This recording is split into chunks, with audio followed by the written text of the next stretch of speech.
Hello दोस्तों, नमस्ते भाई, कैसे हैं आप सभी लोग? बच्चों गुड इवनिंग मेरे भाई, कैसा महसूस कर रहे हैं जी? हाँ जी फ्रेंड, कैसा फील कर रहे हैं? आज है फ्राइडे और आज हमारी इस वीक की आखिरी क्लास है बच्चे, और हम पढ़ रहे हैं बोट एंड स्ट्रीम। सवाल नंबर 33 हमको करवाना है। सवाल नंबर 33 बताइए। ए बोट गोज, आज की क्लास का टाइप नंबर 1, टाइप नंबर 1 आज की क्लास का। ठीक है। A boat goes 112 kilometre downstream and comes back to the starting point in 11.5 hour. सवाल में बोला है अगर करंट की स्पीड 9 किलोमीटर पर आवर है धारा की चाल, find the speed of boat in still water. नाव की शांत जल में चाल ज्ञात करिए। मैंने मान लिया कि नाव की शांत जल में जो चाल है वो x किलोमीटर पर आवर। अब देखिए मेरे भाई, सवाल में बोला एक नाव धारा की दिशा में 112 किलोमीटर दूर जाती है, फिर 11.5 घंटे में स्टार्टिंग 12 किलोमीटर दूर जाती है नाव, 112 किलोमीटर। अगर कोई नाव धारा की दिशा में जाती है तो लौट के कैसे आएगी? धारा की विपरीत दिशा में, यानी कि डाउनस्ट्रीम जाएगी तो अपस्ट्रीम आएगी। अगर कोई नाव एक जगह से दूसरी जगह तक डाउनस्ट्रीम जाती है तो डाउनस्ट्रीम की स्पीड x + y। अब यहां पे मेरे दोस्त x का मान मुझे पता नहीं है, धारा की चाल 9 किलोमीटर पर आवर है, वापस आएगी तो अपस्ट्रीम वापस आएगी, अपस्ट्रीम की स्पीड x - y, x - 9 की स्पीड से वापस आएगी मेरे भाई। ठीक है। और कुल समय कितना लगा? सवाल के अनुसार 11.5 घंटे लगा, जाने और आने में कुल 11.5 घंटे लगा। अगर कोई नाव 112 किलोमीटर जाती है डाउनस्ट्रीम तो डाउनस्ट्रीम जाने में समय लगेगा, ये क्योंकि टाइम बराबर होता है डिस्टेंस बटे स्पीड। फिर नाव 112 किलोमीटर वापस आएगी मेरे प्यारे अपस्ट्रीम x - 9 की स्पीड से, वापस आने में कितना टाइम लगेगा? और क्वेश्चन के अकॉर्डिंग आने जाने में टोटल टाइम कितना लगा? बराबर 11.5 घंटे लगा, बराबर 11.5 घंटे की, बराबर 11.5 घंटे लगा। तो आपसे पूछा है स्टिल वाटर में x की स्पीड, x का मान ज्ञात करें। तो भाई आपके सामने ना ये इक्वेशन बन गई। ये बच्चों आपके सामने एक इक्वेशन बन गई। या तो आप इस इक्वेशन को सॉल्व करो, सॉल्व करेंगे तो एलसीएम वगैरह लेंगे तो क्या बन जाएगा? क्वाड्रेटिक इक्वेशन बन जाएगा, द्विघात समीकरण। यहां से ना मेरे प्यारे क्वाड्रेटिक इक्वेशन बन जाएगा। तो इसको सॉल्व करने की जरूरत नहीं, आपको इक्वेशन नहीं सॉल्व करनी। हमेशा इसके आगे का जो सवाल होगा वो आपको ऑप्शन से करना है। इसके आगे का जो सवाल होगा बच्चों आपको ऑप्शन से करना है, जो भी ऑप्शन सेटिस्फाई कर जाएगा वो आंसर होगा। क्योंकि इसके आगे अगर हम करेंगे तो क्वाड्रेटिक इक्वेशन बनने वाली है, जो कि बहुत लेंथी और टाइम टेकिंग हो जाएगा आपके लिए, क्योंकि छोटी-मोटी काफी बड़ी क्वाड्रेटिक बनेगी। देखो राइट साइड में कितना प्यारा नंबर है 11.5, और 11.5 तभी आ सकता है जब 112 को आसान से नंबर 112 से आसान से नंबर से भाग किया जाए। जैसे मैंने पहले मान लिया 17, x का मान 17 है। अगर मैंने जैसे x का मान 17 मान लिया तो 17 9 होता है 26। अगर जैसे 112 को 17 + 9 26 होता है, 112 26 से भाग होगा नहीं, 26 में आता 13, 13 एक प्राइम नंबर है, 13 तो 112 को भाग ही नहीं करेगा, यानी कि 112 26 से भाग ही नहीं होगा। जब भाग ही नहीं होगा तो राइट साइड में 11.5 कैसे आ सकता? आ ही नहीं सकता। इसलिए 17 किलोमीटर पर आवर आंसर नहीं है, 19 मानते हैं। तो 19 9 28, 112 से 28 4 बार चला जाएगा मेरे पे, 19 - 9 10, 112 10 11 पॉइंट, ये भी सेटिस्फाई नहीं करेगा। 29 29 9 38, 112 को 38 से भाग करेंगे, 38 में 19 आता है, 112 19 से भाग नहीं होगा, ये भी आंसर नहीं है। यानी कि एक ही आंसर बचा डी। जब 3 आंसर गलत हो गए तो एक ही आंसर बचा डी, 23 रख के देख लो। अगर मैंने x की जगह 23 रखा तो हो जाएगा 112 बटे 23 जमा 9 32 प्लस 112 बटे 23 - 9 14। तो आप बताओ कितनी बार जाएगा? 16 7 112, 16 दूनी 32, 7 बटे 2, 7 बटे 2 आ गया 3.5, और 14 से 112 काटेंगे 8 बार जाएगा, तो 3.5 + 8 11.5 सेटिस्फाई हो गया। Left hand side right hand side satisfy हो गया, तो यही आंसर है। तो 23 रखने पर सेटिस्फाई कर रहा है, हमें ऑप्शन से उठाना है। समझ में बच्चे? तो हमें ये सवाल ऑप्शन से उठाना है, बनाना नहीं है। क्लियर है? चलो ये वाला सवाल है, सवाल नंबर है 34। एसएससी जीडी के पेपर में लेटेस्ट आया है। पता सेम ही क्वेश्चन है मेरे भाई। एक धारा की चाल 6 किलोमीटर पर आवर है, एक नाव धारा के अनुकूल 56 किलोमीटर और धारा के प्रतिकूल 39 किलोमीटर की दूरी 7 घंटे में तय करती है।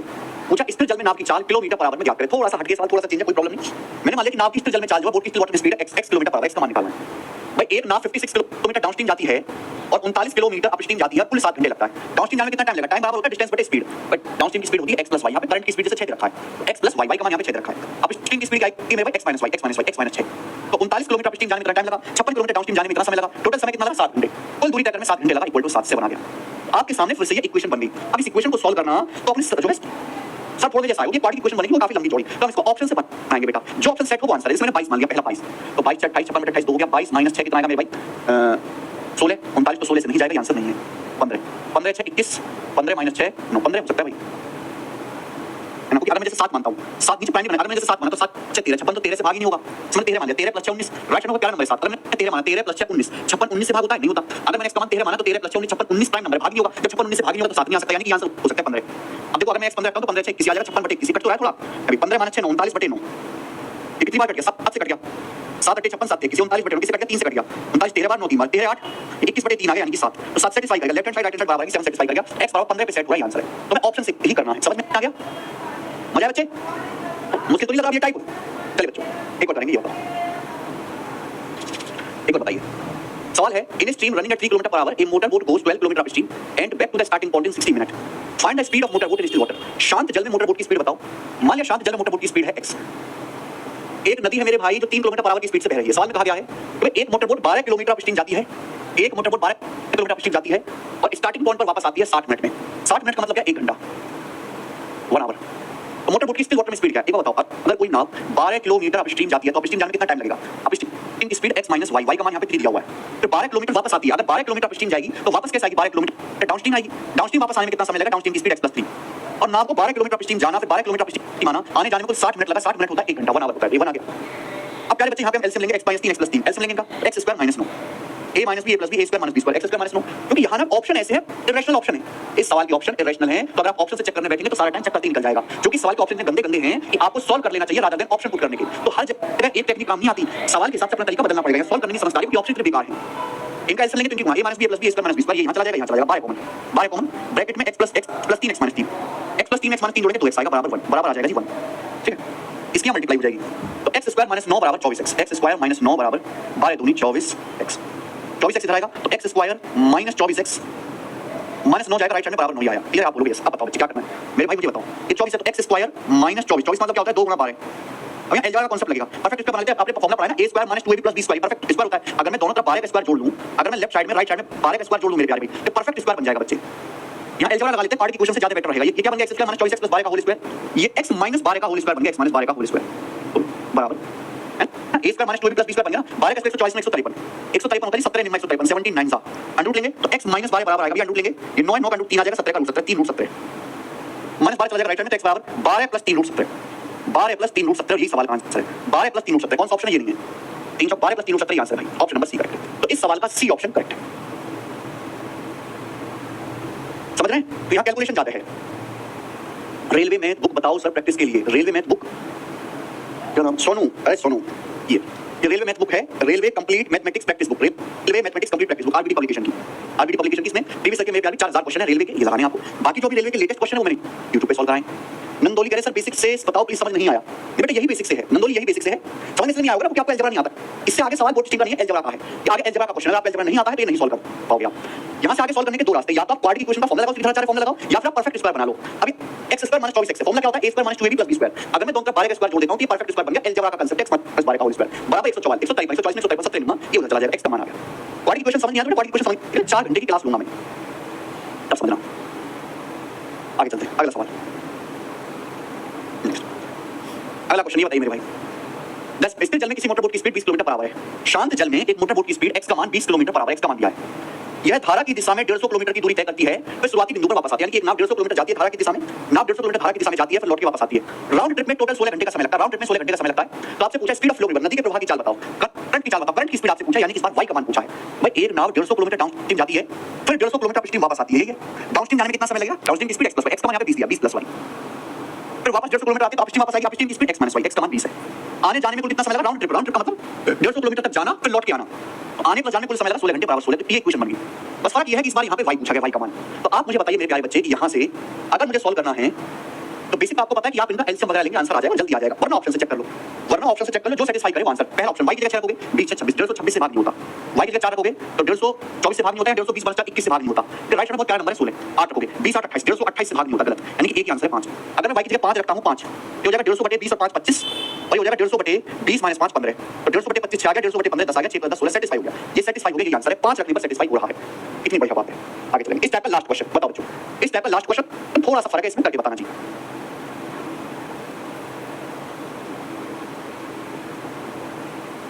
इस टाइप का लास्ट क्वेश्चन है बच्चों, करके बताना जल्दी से करो।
शांत जल में एक मोटर बोट की स्पीड 16 किलोमीटर पर आवर है। धारा के प्रतिकूल 36 किलोमीटर जाने में और धारा के अनुकूल समान स्थान पर लौटने की तुलना में 72 मिनट अधिक लगते हैं, यानी कि 72 मिनट ज्यादा समय लगता है 36 किलोमीटर अपस्ट्रीम जाने में then to return downstream to same spot, जितना सेम स्पॉट पर डाउनस्ट्रीम वापस आने में लगता है। तो आपसे पूछा स्पीड ऑफ स्ट्रीम, धारा की गति क्या, करंट की स्पीड पूछा, वाई कमांड। एक बार बताओ, 72 मिनट को भी आप आवर बदल सकते हो, 72/60, 12/72, 12/5 6/5 आवर। अब यहाँ पे मेरे भाई स्टिल वाटर में नाव की स्पीड देखिए 16 किलोमीटर पर आवर। अगर आप अपस्ट्रीम जाओगे, अगर आप 36 किलोमीटर अपस्ट्रीम जाओगे तो अपस्ट्रीम में कितना टाइम लगेगा, 36/x-y यानी कि 16 - y। फिर आप सेम स्पॉट डाउनस्ट्रीम लौट के आओगे, अगर आप सेम डिस्टेंस डाउनस्ट्रीम लौट के आओगे 36 किलोमीटर, कितना समय लगेगा, 36/डाउनस्ट्रीम की स्पीड x + y x का मान 16 है। और सवाल में यही बोला है कि अपस्ट्रीम जाने में 72 मिनट ज्यादा समय लगता है सेम स्पॉट डाउनस्ट्रीम लौटने में। अपस्ट्रीम में डाउनस्ट्रीम से 72 मिनट, मिनट को घंटे में बदलना पड़ेगा, 6/5 आवर ज्यादा समय लगा है, 6/5 आवर। तो आपके सामने ये बेसिक क्या बन गया, इक्वेशन बन गया। अब हमें ये इक्वेशन सॉल्व करना है, बट हम करेंगे नहीं क्योंकि हमारे पास ऑप्शन है। और यहाँ देखिए 6/5 यानी कि राइट में 5 आना चाहिए। देखते हैं कौन से ऑप्शन से 5 आएगा। पहले ऑप्शन से 8, 16 - 8 हो जाएगा, ये 16 + 8 24 हो जाएगा, 5 तो आएगी 10, 16 - 10 6 भाग हो जाएगा, 16 + 10 26, 36 तो 26 भाग होगा 4, 16 - 4 12, 16 + 4 20, यस यहाँ सकता है मेरे भाई 4 हो सकता है। अगर मैं y का मान 4 मानता हूँ तो ये हो जाएगा 36/16 - 4 12 और 36/16 + 4 20, माइनस आएगा ना 20, 12 के 36 3 बार चला गया, कितनी बार जाएगा, ये जाएगा मेरे भाई 4 नाम 36 4 पंजे 20, 4 नाम 36 4 पंजे 20, तो 5 दिया 15, 15 - 9 6 6/5, ये सेटिस्फाई कर गया, ये सेटिस्फाई करेगा 4 पे ही आंसर, 4 पे सेट हो गया खत्म। मुझे लगता है कितना भी मुश्किल सवाल क्यों ना दे एग्जाम में, आप पेपर में चुन चुन के करोगे, चुन चुन के आगे चलेंगे मेरे भाई। नेक्स्ट क्वेश्चन आगे चलते हैं। सवाल नंबर 38 और 39 में आपको 39 बताऊंगा, 38 खुद से करना, आपको 39 बताऊंगा। देखिए बताइए, सवाल नंबर है 39 अगला टाइप, 38 खुद से कर लेंगे आप, 39 अगला टाइप। देखो भाई ये टाइप बहुत ही रिस्की टाइप है, ये टाइप बहुत ही बेहतरीन है, इसमें आपको क्वेश्चंस की ज्यादा प्रैक्टिस कराऊंगा। अब बेसिकली ये इक्वेशन सॉल्व करने वाला है। इस टाइप में मेरे प्यारे बच्चों आपको 2 इक्वेशन दी होंगी और वो 2 इक्वेशन आपको सॉल्व करनी है, वो 2 इक्वेशन, और उसके बाद आपको आंसर निकालना है। अब इसमें ना 2 टाइप के सवाल आते हैं, 2 टाइप के।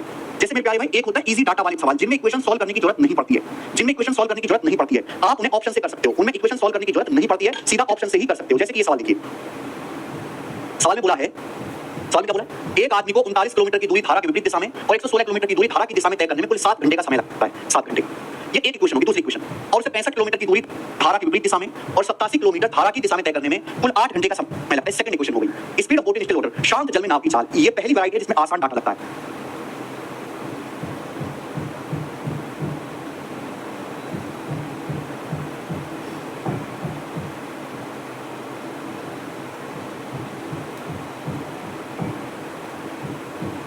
ठीक है भाई, इजी डाटा वाला सवाल, ध्यान सुनिएगा। देखिए मान लिया डाउनस्ट्रीम की स्पीड डी है और अपस्ट्रीम की स्पीड यू है, ये मैंने मान लिया। अब पहली क्वेश्चन देखो, एक नाव 39 किलोमीटर जाती है अपस्ट्रीम, तो अपस्ट्रीम जाने में कितना टाइम लगेगा, अपस्ट्रीम की स्पीड यू है, और 116 किलोमीटर जाते हैं डाउनस्ट्रीम, 116 किलोमीटर डाउनस्ट्रीम जाने में टाइम लगेगा, और कुल टाइम कितना लगता है, कुल टाइम लगा मेरे प्यारे 7 घंटे बराबर 7। आगे ऐसे ही भाई नाव 65 किलोमीटर जाती है, 65 किलोमीटर अपस्ट्रीम जाती है, उसके बाद 87 किलोमीटर डाउनस्ट्रीम जाती है, 87 किलोमीटर डाउनस्ट्रीम जाने में कितना टाइम लगा, ये टी, और टोटल टाइम लगा 8 घंटे बराबर 8। इसको मैंने इक्वल कर दिया। अब मेरे पास 2 इक्वेशन है, 2 वेरिएबल है, इन्हें सॉल्व करना है। मेरे पास 2 इक्वेशन है, 2 वेरिएबल है, इन्हें सॉल्व करना है। ठीक है भाई, ये 2 इक्वेशन है और ये 2 वेरिएबल है, सॉल्व करना है। सॉल्व करना आप जानते हो, बचपन से 2 इक्वेशन 2 वेरिएबल सॉल्व करते आ रहे हो, लेकिन इस सवाल का डाटा इतना आसान है कि आप ऑप्शन से ही कर सकते हैं मेरे भाई, ऑप्शन से ही कर सकते हैं। भाई कितने प्यारे प्यारे नंबर दिख रहे हैं, 7 घंटे 8 घंटे। आप यहाँ पे क्या दिख रहा है, 116 87, यानी कि डाउनस्ट्रीम की स्पीड ऐसी होनी चाहिए, डाउनस्ट्रीम की स्पीड ऐसी होनी चाहिए 116 को भी काटे 87 को भी काटे। आपको यहाँ क्या दिख रहा है 39 और 65। अपस्ट्रीम की स्पीड ऐसी होनी चाहिए जो 39 को भी काटे और मेरे प्यारे भाई 65 को भी काटे। तो आप मुझे बताओ, आपके दिमाग में कोई ऐसा नंबर आ रहा है अपस्ट्रीम को देख के या डाउनस्ट्रीम को देख के जो 39 को भी काटे 65 को भी काटे? 39 और 65 दोनों को काटने वाला नंबर मेरे प्यारे दिमाग में आ रहा है 13। अगर मैं अपस्ट्रीम की स्पीड 13 लेता हूं, मान लीजिए 13 ले ली, तो ये क्या आएगा भाई 13 3 39 3 बार जाएगा, ये 7 घंटे, तो 4 घंटे लगना चाहिए यहाँ पे। 116 किलोमीटर 4 घंटे में जाओगे तो डाउनस्ट्रीम की स्पीड 29 हो जाएगी, 29। भाई अगर मैंने अपस्ट्रीम की स्पीड को 13 मान लिया, 39/13 बराबर 116/d बराबर 7, इसको सॉल्व करो ना, तो 30 - 7 4 116/4 29 आएगा, डाउनस्ट्रीम 29।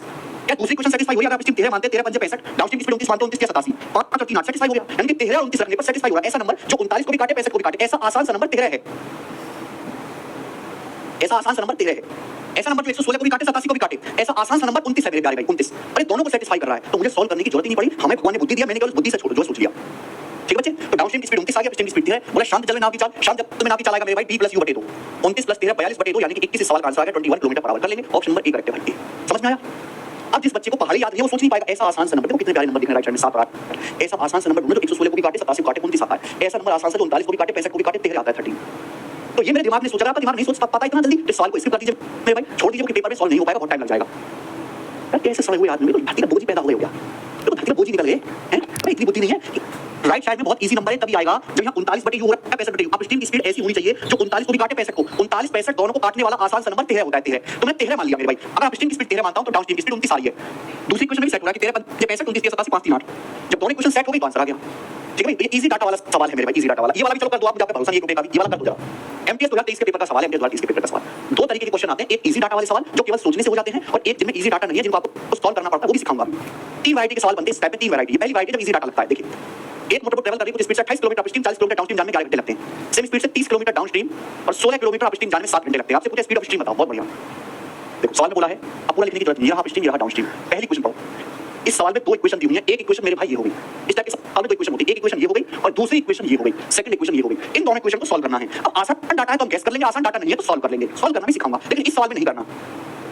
28 किलोमीटर अपस्ट्रीम, शॉर्ट में लिखना चाहिए, 28 किलोमीटर अपस्ट्रीम और 40 किलोमीटर डाउनस्ट्रीम जाने में आपको 11 घंटे लगता है। पहली लाइन, ये पहली क्वेश्चन है। दूसरी question 30 kilometre downstream, 30 kilometre downstream और 16 किलोमीटर अपस्ट्रीम जाने में 7 घंटे लगता है। 16 किलोमीटर अपस्ट्रीम जाने में 7 घंटे लगता है। तो आपसे पूछा स्ट्रीम की स्पीड क्या है? स्ट्रीम की स्पीड तभी निकलेगी जब डाउनस्ट्रीम को अपस्ट्रीम की स्पीड पता चले। बताओ, आसान डाटा 11 घंटे 7 घंटे कितना आसान डाटा है? क्या आपके दिमाग में कोई ऐसा नंबर आ रहा है कि डाउनस्ट्रीम की ऐसी स्पीड दिमाग में आ रही है? क्या कोई ऐसा नंबर आ रहा है 40 को और 30 को आसानी से डिवाइड कर दे? 40 और 30 दोनों को आसानी से डिवाइड कर दे, ऐसा नंबर आ रहा है? डाउनस्ट्रीम की स्पीड ऐसी हुई है 40 को डिवाइड कर दे, 30 को डिवाइड कर दे, ऐसा नंबर 10 है। अगर मैंने डाउनस्ट्रीम की स्पीड को 10 मान लिया तो 40 किलोमीटर जाने में लगेगा 4 घंटे, 4 घंटे लगेगा 40 किलोमीटर जाने में। अगर टोटल 11 घंटे लगा तो ये कितना लगेगा? 7 घंटे।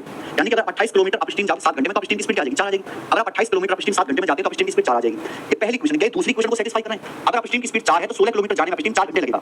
अगर डाउनस्ट्रीम की स्पीड 10 है तो 30 किलोमीटर डाउनस्ट्रीम जाने में 3 घंटे लगेगा। टोटल टाइम का 4 घंटा प्लस 3 घंटा 7 घंटा हो रहा है। हाँ जी, हो रहा है, सेटिस्फाई कर गया। जब सेटिस्फाई कर गया तो मेरा असम्पशन बिल्कुल सही है, यानी कि डाउनस्ट्रीम की स्पीड 10 है, अपस्ट्रीम की स्पीड 4 है। धारा की गति पूछी है तो d - u / 2 10 - 4 6 / 2 3। यहां पे 3 आ गया, 3 किलोमीटर पर आवर, धारा की चाल आ गई 3 किलोमीटर पर आवर। 10 और 4 रखने से सेटिस्फाई हो रहा है। ये इस टाइप का पहली वैरायटी है जब सवाल में आसान डाटा होता है। दो कराए मैंने, आगे चलेंगे। दूसरी वैरायटी ये देखिए मेरे भाई, ये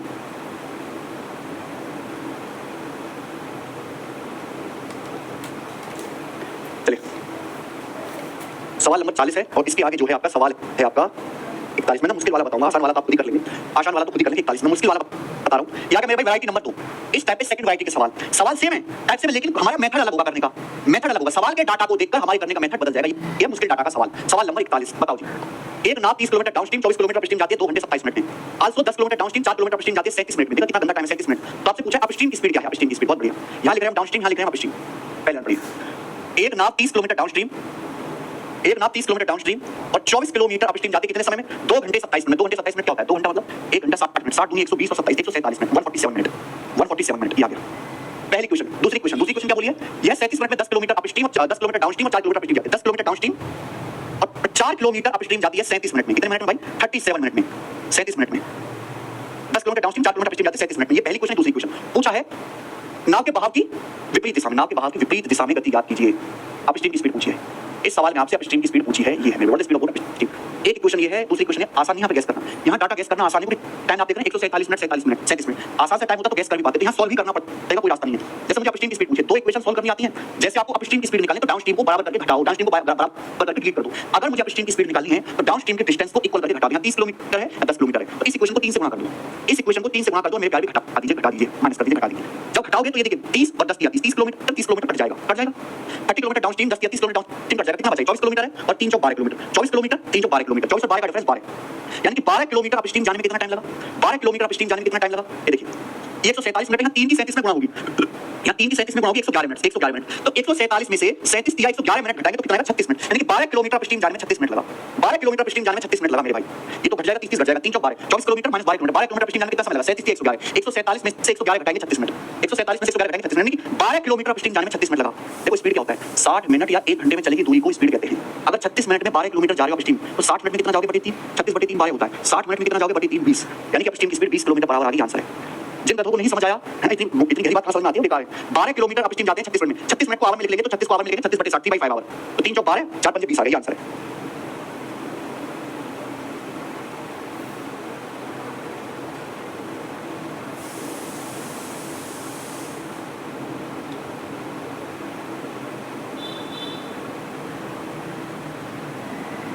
अरे आ गया समझ में? आ गया। 12 किलोमीटर अपस्ट्रीम जाने में 36 मिनट लगा, तो अपस्ट्रीम की स्पीड 12/36 मिनट को आवर बदल दिया, 20 आ गई। इसका आंसर हो जाएगा। ठीक है जी, ये आंसर हो गया। 100 मौके लगाओ पुजिंदर कुमार जी, पहले 100 मौके लगाओ कम से कम।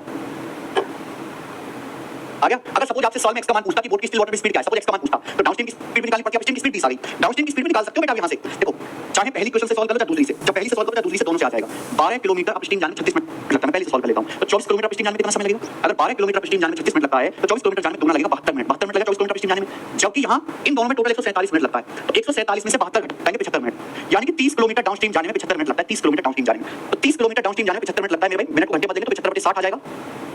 ठीक है, 15 पंजे 75, 15 चौका 60, 5 6 30 6 24, तो डाउनस्ट्रीम की स्पीड 24 किलोमीटर पर आवर आ जाएगी। ये डाउनस्ट्रीम की स्पीड आ रही है भाई। 30 किलोमीटर डाउनस्ट्रीम जाने में 75 मिनट लगा, मिनट को घंटे में बदल लीजिए, फिर डाउनस्ट्रीम की स्पीड आ रही, कैसे नहीं समझते? कहां मर जाते हो यार तुम लोग? डाउनस्ट्रीम की स्पीड आ गई, अपस्ट्रीम की स्पीड आ गई। x का मान आएगा d + u बटे 2, d + u बटे 2 x का मान आएगा नाव की शांत जल में चाल 22 किलोमीटर पर आवर। आसान नहीं है बेटा, आसान नहीं है। आप जैसे बच्चों के लिए कतई आसान नहीं है कर पाना,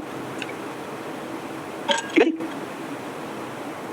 तो भाई अगर सवाल इस तरीके से आता है तो आपको अपना तरीका बदलना पड़ेगा, आपको इक्वेशन सॉल्व करनी पड़ेगी। इक्वेशन सॉल्व कैसे करते हैं? किसी भी एक चीज को इक्वल बना के घटा दो, दूसरा सॉल्व हो जाता है मेरे भाई। ऐसे सवाल नंबर 40 है, ये ट्राई करना आप आगे और करेंगे मेरे भाई। सवाल नंबर है 42, 40 नहीं 42वां सवाल, ये बताइए बच्चों। एक और सवाल करेंगे भाई, इसी पे ये देखिए, ए boat can go 3 kilometre upstream and 5 kilometre downstream 55 minute. एक बोट 3 किलोमीटर अपस्ट्रीम और 5 किलोमीटर डाउनस्ट्रीम जाती है 55 मिनट में। एक बोट 3 किलोमीटर अपस्ट्रीम और 5 किलोमीटर डाउनस्ट्रीम जाती है 55 मिनट में, 55 मिनट में, 55 मिनट में। It can also go 4 kilometre upstream, ये पहली क्वेश्चन है। दूसरी क्वेश्चन, इसी नाव को 4 किलोमीटर अपस्ट्रीम और 9 किलोमीटर डाउनस्ट्रीम जाने में 1 घंटा 25 मिनट लगता है। 1 घंटा 25 मिनट क्या होता है? 60 मिनट और 85 मिनट, 85 मिनट लगता है, 85 मिनट। तो आपके सामने यहाँ पे दो इक्वेशन दी हुई है। एक नाव को 3 किलोमीटर अपस्ट्रीम 5 किलोमीटर डाउनस्ट्रीम जाने में 55 मिनट लगता है, 4 किलोमीटर अपस्ट्रीम 9 किलोमीटर डाउनस्ट्रीम जाने में 85 मिनट लगता है। In how much time will it go 43.2 kilometre downstream? नाव को सवाल ये है 43.2 किलोमीटर डाउनस्ट्रीम जाने में कितना समय लगेगा? अगर ये क्वेश्चन सॉल्व करना है, अगर ये क्वेश्चन सॉल्व करना है तो हमें डाउनस्ट्रीम की स्पीड निकालनी पड़ेगी।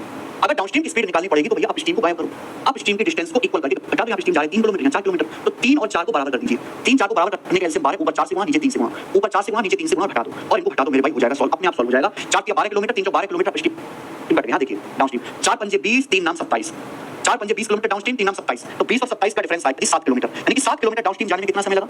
4 की 55 में गुणा 220 मिनट, 3 की 85 में गुणा 255 मिनट, 4 की 55 में गुणा 220 मिनट, 3 की 50 में गुणा 240 15 255 मिनट। इनका डिफरेंस आया मेरे प्यारे 35 मिनट। यानी कि 7 किलोमीटर डाउनस्ट्रीम जाने में 35 मिनट लगता है। यानी कि आप 35 मिनट में 7 किलोमीटर डाउनस्ट्रीम जाते हो 35 मिनट में, तो 60 मिनट में कितना जाओगे?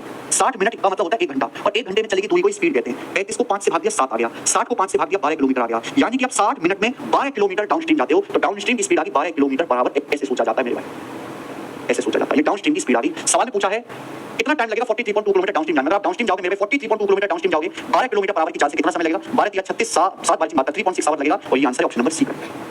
तो मुझे लगता है आपको ये टाइप समझ में आया होगा। इक्वेशन सॉल्व करनी है केवल, ठीक है? इक्वेशन सॉल्व करनी है, थोड़ा मुश्किल है, इसलिए मैंने आपको 2 एग्जांपल बताए। मेथोडोलॉजी एकदम सिंपल है, एकदम सिंपल कि भाई किसी भी एक को बराबर करके घटा दीजिए, किसी भी एक को। जैसे यहाँ पे हमसे डाउनस्ट्रीम की स्पीड पूछी है, मैंने कुछ नहीं किया। अपस्ट्रीम की डिस्टेंस यहाँ 3 हो रही है, या 3 किलोमीटर अपस्ट्रीम है या 4 किलोमीटर, तो 3 और 4 को बराबर कर दो, 12 12, 3 4 कैसे 12 होता है, तो ऊपर 4 से गुणा किया, नीचे 3 से गुणा करो, इनका डिफरेंस ले लो, ये 12 12 कट जाएगा। 4 पंजे 20, 3 नाम 27, 20 27 का डिफरेंस 7 किलोमीटर। टाइम में गुणा करेंगे 220 मिनट, 255 मिनट, डिफरेंस 35 मिनट। तो 35 मिनट में मेरे प्यारे भाई आप 7 किलोमीटर डाउनस्ट्रीम जाते हो, बिल्कुल 35 मिनट में 7 किलोमीटर जाते हो। तो 60 मिनट में कितना जाओगे? 35 को 5 से भाग देते हैं 7 आता है, 60 को भी 5 से भाग देंगे 12 आएगा। 35 बटे 5 7, 60 बटे 5 12। स्मार्ट है मेरे भाई, स्मार्ट है। देखो एक बार मैंने समझाया, 4-5 बार तुम भी घर पे जाके करो, 4-5 बार, तब खोपड़ी में फिट बैठेगा। आसान नहीं है भैया, 4-5 बार। ऐसे ही हमने पिछले सवाल में किया। पिछले सवाल में हमने डाउनस्ट्रीम की डिस्टेंस यहाँ पे 30 थी, यहाँ पे 10 थी, दोनों को इक्वल बना के घटा दिया, हो गया। अगर आपको समझ में आए तो कमेंट में यस लिख दीजिए। जो बच्चे डायरेक्ट नहीं समझ पाते हैं वो बिल्कुल पागलों की तरह कर लेंगे कि 7 किलोमीटर डाउनस्ट्रीम जाने में मैं तो सोचता हूं कि थोड़ा स्मार्ट चीज सिखा दूं, मैं तो सोचता हूं कि थोड़ा स्मार्ट चीज सिखा दूं, पर स्मार्ट तो भगवान ने आपको दिमाग ही नहीं दिया, कचरा पैक करके भेज दिया है। तो 7 किलोमीटर डाउनस्ट्रीम जाने में 35 मिनट लगा, स्पीड होता है डिस्टेंस बटे टाइम, 35 मिनट को आवर में बदल दीजिए तो 35 बटे 60 आवर, ये हो जाएगा। ये 7 किलोमीटर है, ठीक है? तो 7 से 35 5 बार चला जाएगा, 5 से 60 12 बार चला जाएगा, 12 ऊपर पहुंचेगा, 12 किलोमीटर पर आवर। तो आप ऐसे करें, ठीक है ना, गधों की तरह कर लीजिए। केवल मेरे बताने से नहीं होगा, जब तक आप 4-5 सवाल खुद से नहीं करेंगे, क्योंकि पहली बार है ना ये चीज नया आपका। यस, ओके, ये एक सवाल मैं आपके लिए छोड़ रहा हूं 43 नंबर। घर पे बैठ के तसल्ली से खुद से ट्राई करना है सवाल को, ठीक है ना? यहां भी आपको इक्वेशन सॉल्व करनी है, यहां भी आपको इक्वेशन सॉल्व करनी है भाई, ठीक है? आगे चलते हैं। अगला वैरायटी, अगली वैरायटी मेरे भाई, अगला वैरायटी देख लो। सेम टाइप के क्वेश्चन में 3 तरह की वैरायटी है और तीनों मेथड से सॉल्व होगा मेरे भाई सवाल। हमें सवाल की डाटा के हिसाब से अपना तरीका बदलना पड़ेगा। सबसे पहले टाइप शुरू हुआ बोट एंड स्ट्रीम का, अब तक का सबसे मुश्किल टाइप कह सकते हो आपके लिए। एक है इजी डाटा वाला सवाल जिसमें कोई मेहनत नहीं करनी, केवल गैस करना है। गैस वही बच्चा कर पाएगा जिसे नंबर की समझ होगी, जिसे थोड़े बहुत पहाड़ याद होंगे, वही बच्चा गैस कर पाएगा। दूसरा है मेरे भाई कि जब हम गैस ना कर पा रहे हो कि समय बहुत उल्टा सीधा दिया है, तो हम सॉल्व कर लेंगे, सॉल्व कर लेंगे। 2 सवाल मैंने आपको सॉल्व करके दिखा दिए, लेकिन तो तोड़ जाएंगे आपके सॉल्व करने में। अब इसी में तीसरा आ गया बच्चे, तीसरा यहां लगेगा शिफ्टिंग मेथड। यहां मेरे दोस्तों लगेगा शिफ्टिंग मेथड, शिफ्टिंग मेथड बच्चे, ओके? क्या लगेगा यहां पे? Shifting method. शिफ्टिंग मेथड वहां लगेगा जहां टोटल डिस्टेंस सेम होगी, जहां टोटल डिस्टेंस सेम होगा मेरे भाई, सेम टोटल डिस्टेंस सेम दिया रहेगा, सेम, ठीक है? यहां आपको और पसीने छूटेंगे इसको समझने में, ठीक है? अभी तक तो कुछ नहीं था, असली चीज तो है मेरे भाई। 44 और 45, 2 सवाल है मेरे भाई, इस पर 44 से 45। एसएससी सीपीओ 2024 की परीक्षा, ये रहा एक सवाल और एक यहां, ठीक है? पहले 45 करवाते हैं आसान सा, देखिए बच्चे। A boat can go 3.6 kilometre upstream and 5.4 kilometre downstream in 54 minute. पहली क्वेश्चन पढ़िए, एक नाव 3.6 किलोमीटर अपस्ट्रीम और 5.4 किलोमीटर डाउनस्ट्रीम जाती है, 5.4 किलोमीटर डाउनस्ट्रीम जाती है 54 मिनट में। ये पहली इक्वेशन है मेरे भाई, 54 मिनट्स में। Equation number 1। एक नाव 3.6 किलोमीटर अपस्ट्रीम 5.4 किलोमीटर डाउनस्ट्रीम जाती है 54 मिनट में। सेकंड इक्वेशन है, while it can go 5.4 kilometre upstream, जबकि है नाव 5.4 किलोमीटर अपस्ट्रीम और 3.6 किलोमीटर डाउनस्ट्रीम जाती है 58.5 मिनट में। यहां तक तो कोई परेशानी है ही नहीं। ये सेकंड इक्वेशन है मेरे भाई, 58.5 मिनट में। आगे क्या बोला गया? The time taken bye boat in going 10 kilometre downstream. 10 kilometre downstream जाने में कितना समय लगेगा? सवाल पढ़ लीजिए, 10 किलोमीटर डाउनस्ट्रीम जाने में कितना समय लगेगा? यानी कि अगर ये क्वेश्चन सॉल्व करना है तो डाउनस्ट्रीम की स्पीड निकालनी पड़ेगी, डाउनस्ट्रीम की स्पीड निकालनी पड़ेगी, तभी क्वेश्चन सॉल्व होगा। आंसर मिनट में बताना है। The time taken by the boat 10 kilometre downstream, minute, ये मिनट में दिया हुआ है आंसर, इन मिनट यहां पे शायद लिखा नहीं है। अब सुनिए, हाँ जी, आपके पास दो इक्वेशन है, आप इनको सॉल्व भी कर सकते हैं। आपके पास ये दो इक्वेशन है, आप इनको सॉल्व भी कर सकते हैं, मैं मना नहीं कर रहा, लेकिन इनको इन दोनों इक्वेशन को सॉल्व करके डाउनस्ट्रीम की स्पीड निकालना भी बड़ा टेढ़ा काम है। ध्यान सुनिएगा, अगर आपके पास दो इक्वेशन है मेरे भाई, दो इक्वेशन है, अगर टोटल सेम है, टोटल सेम है, तो शिफ्टिंग मेथड का इस्तेमाल करके आप जल्दी निकाल सकते हो। आप यहां देखो, टोटल सेम है, टोटल सेम है मेरे प्यारे, टोटल 3.6 और 5.4, टोटल कितना हो रहा है? 9 किलोमीटर। इन दोनों को जोड़ूंगा 9 किलोमीटर आएगा, इन दोनों को जोड़ूंगा टोटल डिस्टेंस 9 किलोमीटर आएगा। टोटल सेम है ना, 3.6 plus 5.4 9 kilometre distance, 5.4 plus 3.6 9 kilometre distance, 9 kilometre. समझ में आया? आप बोलोगे यस सर समझ में आया है, सर समझ में आया है, कोई परेशानी नहीं। ध्यान से समझना, एक ही बार समझा पाएंगे, वो दोबारा समझाने के लिए पूरा मिटाना पड़ेगा, तो बहुत धीरे-धीरे बताऊंगा, ध्यान से सुनिएगा। आपको निकालना है डाउनस्ट्रीम की स्पीड, डाउनस्ट्रीम की स्पीड निकालना है। हमेशा बढ़ती डायरेक्शन में काम करें, बढ़ती डायरेक्शन में, हमेशा बढ़ती डायरेक्शन में आपको देखना है, बढ़ती डायरेक्शन में आपको देखना है, बढ़ती डायरेक्शन, हमेशा बढ़ती डायरेक्शन में देखना है। आपको डाउनस्ट्रीम की स्पीड निकालनी है। लॉजिक क्या है, क्या होता है, शिफ्टिंग मेथड कैसे लगेगा, लॉजिक क्या है? सुनिए बच्चे, सब लोग प्यार से सुनिएगा भाई, सब लोग प्यार से सुनिएगा। जब तक मैं अपनी पूरी बात में कहूं कुछ ना कहिएगा। शिफ्टिंग मेथड वही लगेगा जब टोटल डिस्टेंस सेम होगी। यहां टोटल जोड़ के 9 आ रहा है, 5.4 में 3.6 जोड़ के 9 आ रहा है। हमें डाउनस्ट्रीम की स्पीड निकालनी है। अगर डाउनस्ट्रीम की स्पीड निकालनी है, ऐसा जुगाड़ हो जाए कि सारी की सारी 9 किलोमीटर डिस्टेंस डाउनस्ट्रीम जाएं, सारी की सारी 9 किलोमीटर डिस्टेंस डाउनस्ट्रीम जाएं और अपस्ट्रीम जाएं 0 किलोमीटर मेरे प्यारे भाई, तो सवाल सॉल्व हो जाएगा। अगर मुझे टाइम पता लग गया तो क्वेश्चन सॉल्व हो जाएगा कि नहीं हो जाएगा? ये टोटल डिस्टेंस 9 है, 5.4 3.6 9, 3.6 5.4 9। आपको डाउनस्ट्रीम की स्पीड निकालनी है, डाउनस्ट्रीम की। अगर सारी की सारी 9 किलोमीटर डिस्टेंस आप डाउनस्ट्रीम जाओ, यानी कि अपस्ट्रीम से कोई डिस्टेंस ना जाए, सारी की सारी 9 किलोमीटर डिस्टेंस डाउनस्ट्रीम जाने में अगर टाइम पता लग गया तो क्वेश्चन सॉल्व हो जाएगा। आप बोलोगे हां जी सर सॉल्व हो जाएगा। हमेशा बढ़ती डायरेक्शन में काम करना है, बढ़ती डायरेक्शन। देखिए ये बढ़ रहा है ना, बढ़ रहा है। पहले 3.6 किलोमीटर डाउनस्ट्रीम जा रहे थे, 5.4 किलोमीटर डाउनस्ट्रीम जा रहे हैं, तो 1.8 किलोमीटर एक्स्ट्रा जा रहे हैं, 1.8 किलोमीटर एक्स्ट्रा। समय कितना? पहले 8.5 मिनट लग रहा था, 54 मिनट लग रहा है, 4.5 मिनट समय कम लग रहा है, 4.5 मिनट समय कम लग रहा है, 4.5 मिनट। समझ में? आप बोलोगे सर 4.5 मिनट। यहाँ कितना एक्स्ट्रा है मेरे भाई, यहाँ कितना एक्स्ट्रा है बताओ जल्दी से, यहाँ कितना एक्स्ट्रा है बताइए। इसलिए मैं कह रहा हूँ बढ़ती डायरेक्शन देखिए, 5.4 से 9 किलोमीटर 3.6 एक्स्ट्रा है, 3.6 किलोमीटर एक्स्ट्रा है मेरे भाई, 3.6। तो कितना समय कम लगेगा, कितना समय कम लगेगा बताइए?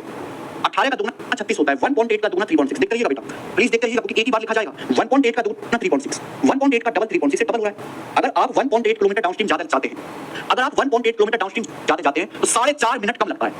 अगर आप 1.8 किलोमीटर डाउनस्ट्रीम जाते हैं तो 4.5 मिनट कम लगता है। अगर आप 3.6 किलोमीटर डाउनस्ट्रीम जाते जाओगे, 3.6 किलोमीटर डाउनस्ट्रीम जाते जाओगे, देखो दुगना है, 1.8 का दुगना 3.6, 1.8 का दुगना, तो यहाँ भी 4.5 का दुगना आना चाहिए। 9 मिनट समय कम लगेगा मेरे भाई, 9 मिनट समय कम लगेगा, 9 मिनट। समझ में आया? आप बोलोगे सर 1.8 का दुगना 3.6, 4.5 मिनट का दुगना 9 मिनट कम लगेगा।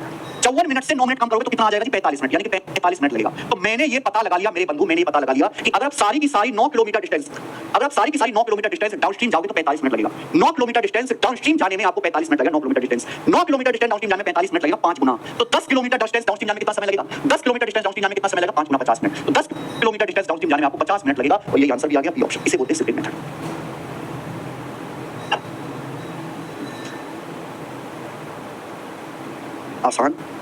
आसान है, लेकिन एक बार घर पे जाके, मैंने तो समझा दिया, एक बार आप घर पे करके देखो 5 बार। आप यहां से अपस्ट्रीम की स्पीड भी निकाल सकते हैं, अपस्ट्रीम की मेरे प्यारे भाई बढ़ती डायरेक्शन में काम करेगा।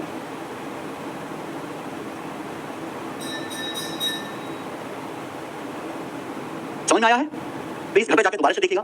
शिफ्टिंग मेथड मेरे प्यार में तब लगेगा जब टोटल डिस्टेंस सेम होगी, टोटल डिस्टेंस सेम होगी। जो भी आपसे पूछा गया, डाउनस्ट्रीम पूछा गया है तो डाउनस्ट्रीम में बढ़ती डायरेक्शन निकालिए, अपस्ट्रीम पूछा गया है तो अपस्ट्रीम में बढ़ती डायरेक्शन निकालिए। एक सवाल मैं और कराऊंगा, एसएससी सीपीओ प्री 2024, ये सवाल मैंने YouTube पे भी सॉल्व कराया था, ये सवाल YouTube पे भी सॉल्व कराया था, और मात्र 7% बच्चों ने पेपर में सवाल सही किया था, मात्र 7% बच्चों ने। 100 बच्चे पेपर देने बैठे तो 7 बच्चे कर पाए, बाकी तो सब भीड़ है बेटा, 50 से कहते हैं पूरा। शिफ्टिंग मेथड तब लगेगा टोटल डिस्टेंस सेम होगी, टोटल यहां देखिए टोटल सेम हो रहा है यार, बताया तो था। इसको प्लस इसको, इसको प्लस इसको, टोटल 9 किलोमीटर हो रहा है। पिछले सालों में ऐसा नहीं है, टोटल सेम नहीं है, 3 और 5 4 4 9 13, यार शिफ्टिंग मेथड नहीं लगेगा, बिल्कुल नहीं लगेगा। खतरनाक है भाई, हम क्या कह रहे हैं? आसान है, खतरनाक है। सवाल देखिए, सवाल का आंसर जो फ्रैक्शन में है बताते हैं। ए boat covers 24 kilometre upstream and 36 kilometre downstream in 10 hours. एक नाव, ध्यान सुनिएगा, एक नाव 24 किलोमीटर अपस्ट्रीम, एक नाव 24 किलोमीटर अपस्ट्रीम और 36 किलोमीटर डाउनस्ट्रीम जाती है 10 घंटे में। 36 किलोमीटर डाउनस्ट्रीम जाती है 10 घंटे में, ये पहली equation, equation 1। Second equation, and 36 kilometre upstream, 36 kilometre upstream और 24 किलोमीटर डाउनस्ट्रीम, 24 किलोमीटर डाउनस्ट्रीम जाती है 12 घंटे में। कितने घंटे में भाई? 12 घंटे में, 12 आवर्स में। तो आपसे पूछा स्पीड ऑफ करंट, धारा की चाल सब जानते हैं, t-u/2। यानी कि अगर क्वेश्चन सॉल्व करना है तो डाउनस्ट्रीम की स्पीड भी निकालनी है, अपस्ट्रीम की स्पीड भी निकालनी है। डाउनस्ट्रीम और अपस्ट्रीम दोनों की स्पीड निकालनी है, तब जाके इस क्वेश्चन का आंसर आएगा। बात क्लियर? आप बोलोगे सर बात तो कल ही क्लियर हो गई थी। अब आप बताओ अपस्ट्रीम की स्पीड कैसे निकलेगी? पहले अपस्ट्रीम की स्पीड निकाल के बताते हैं आपको। इस सवाल में टोटल डिस्टेंस सेम है, देखो 24 + 36 60, 36 + 24 60, 24 36 60, 36 24 60, टोटल जोड़ के 60 आ रहा है। आप बोलोगे सर पूरा 60 जोड़ के 60 आ रहा है, टोटल डिस्टेंस सेम है। टोटल सेम है तो शिफ्टिंग मेथड लग जाएगा। जैसे आपको अपस्ट्रीम की स्पीड निकालनी है तो आप देखो अपस्ट्रीम की डिस्टेंस कहां बढ़ रही है, ऐसे बढ़ रही है अपस्ट्रीम की डिस्टेंस। पहले 24 किलोमीटर अपस्ट्रीम जाते थे, अब 36 किलोमीटर अपस्ट्रीम जाते हैं, यानी कि आप 12 किलोमीटर अपस्ट्रीम जाते जाओगे। अगर आप 12 किलोमीटर अपस्ट्रीम जाते जाओगे, समय 2 घंटे ज्यादा लगेगा, समय 2 घंटे ज्यादा लगेगा, 2 आवर ज्यादा लगेगा। भाई लॉजिक क्या है? अपस्ट्रीम की स्पीड तब आएगी टोटल 60 होना चाहिए, 24 36 60 36 24 60। अगर आप 0 किलोमीटर डाउनस्ट्रीम जाओ और सारी की सारी 60 किलोमीटर डिस्टेंस अपस्ट्रीम जाओ तो सॉल्व हो जाएगा। अगर आपको ये पता लग जाए कि 60 किलोमीटर अपस्ट्रीम जाने में कितना टाइम लगा तो क्वेश्चन सॉल्व हो जाएगा। आपको ये पता लग जाए कि 60 किलोमीटर अपस्ट्रीम जाने में आपको टाइम कितना लगा, यानी कि आपको सारी की सारी डिस्टेंस अपस्ट्रीम जानी है, डाउनस्ट्रीम नहीं जाना कुछ भी, है ना। देखो 24 36 60 36 24 60 60 + 0 60।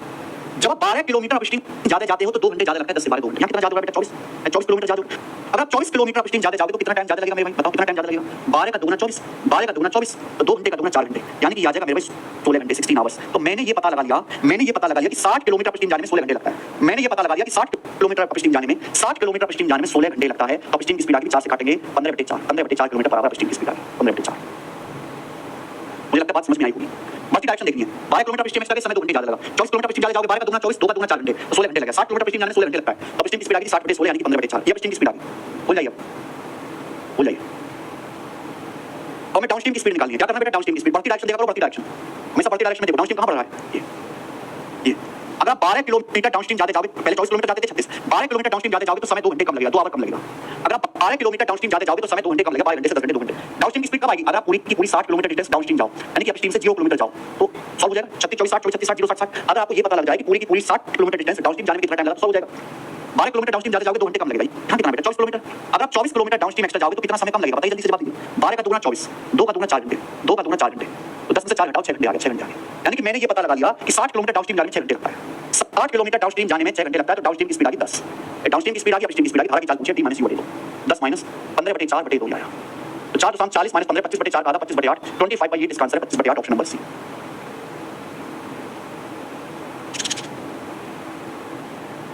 ये वो क्वेश्चन है जो पेपर में मात्र 7% बच्चों से हुआ था, बाकी का जो है सवाल देख के ही आ गए। और ये कहते हैं सर गलत आया पेपर में। हमारे पता बच्चे मेल करते हैं सही क्वेश्चन गलत आया, गलत नहीं आया, जो आपसे हुआ ही नहीं था। इसी के साथ ये टाइप खत्म होता है, अगला टाइप। इसी के साथ ये टाइप खत्म होता है, नेक्स्ट टाइप। और नेक्स्ट टाइप के हम आपको 2 सवाल कराएंगे।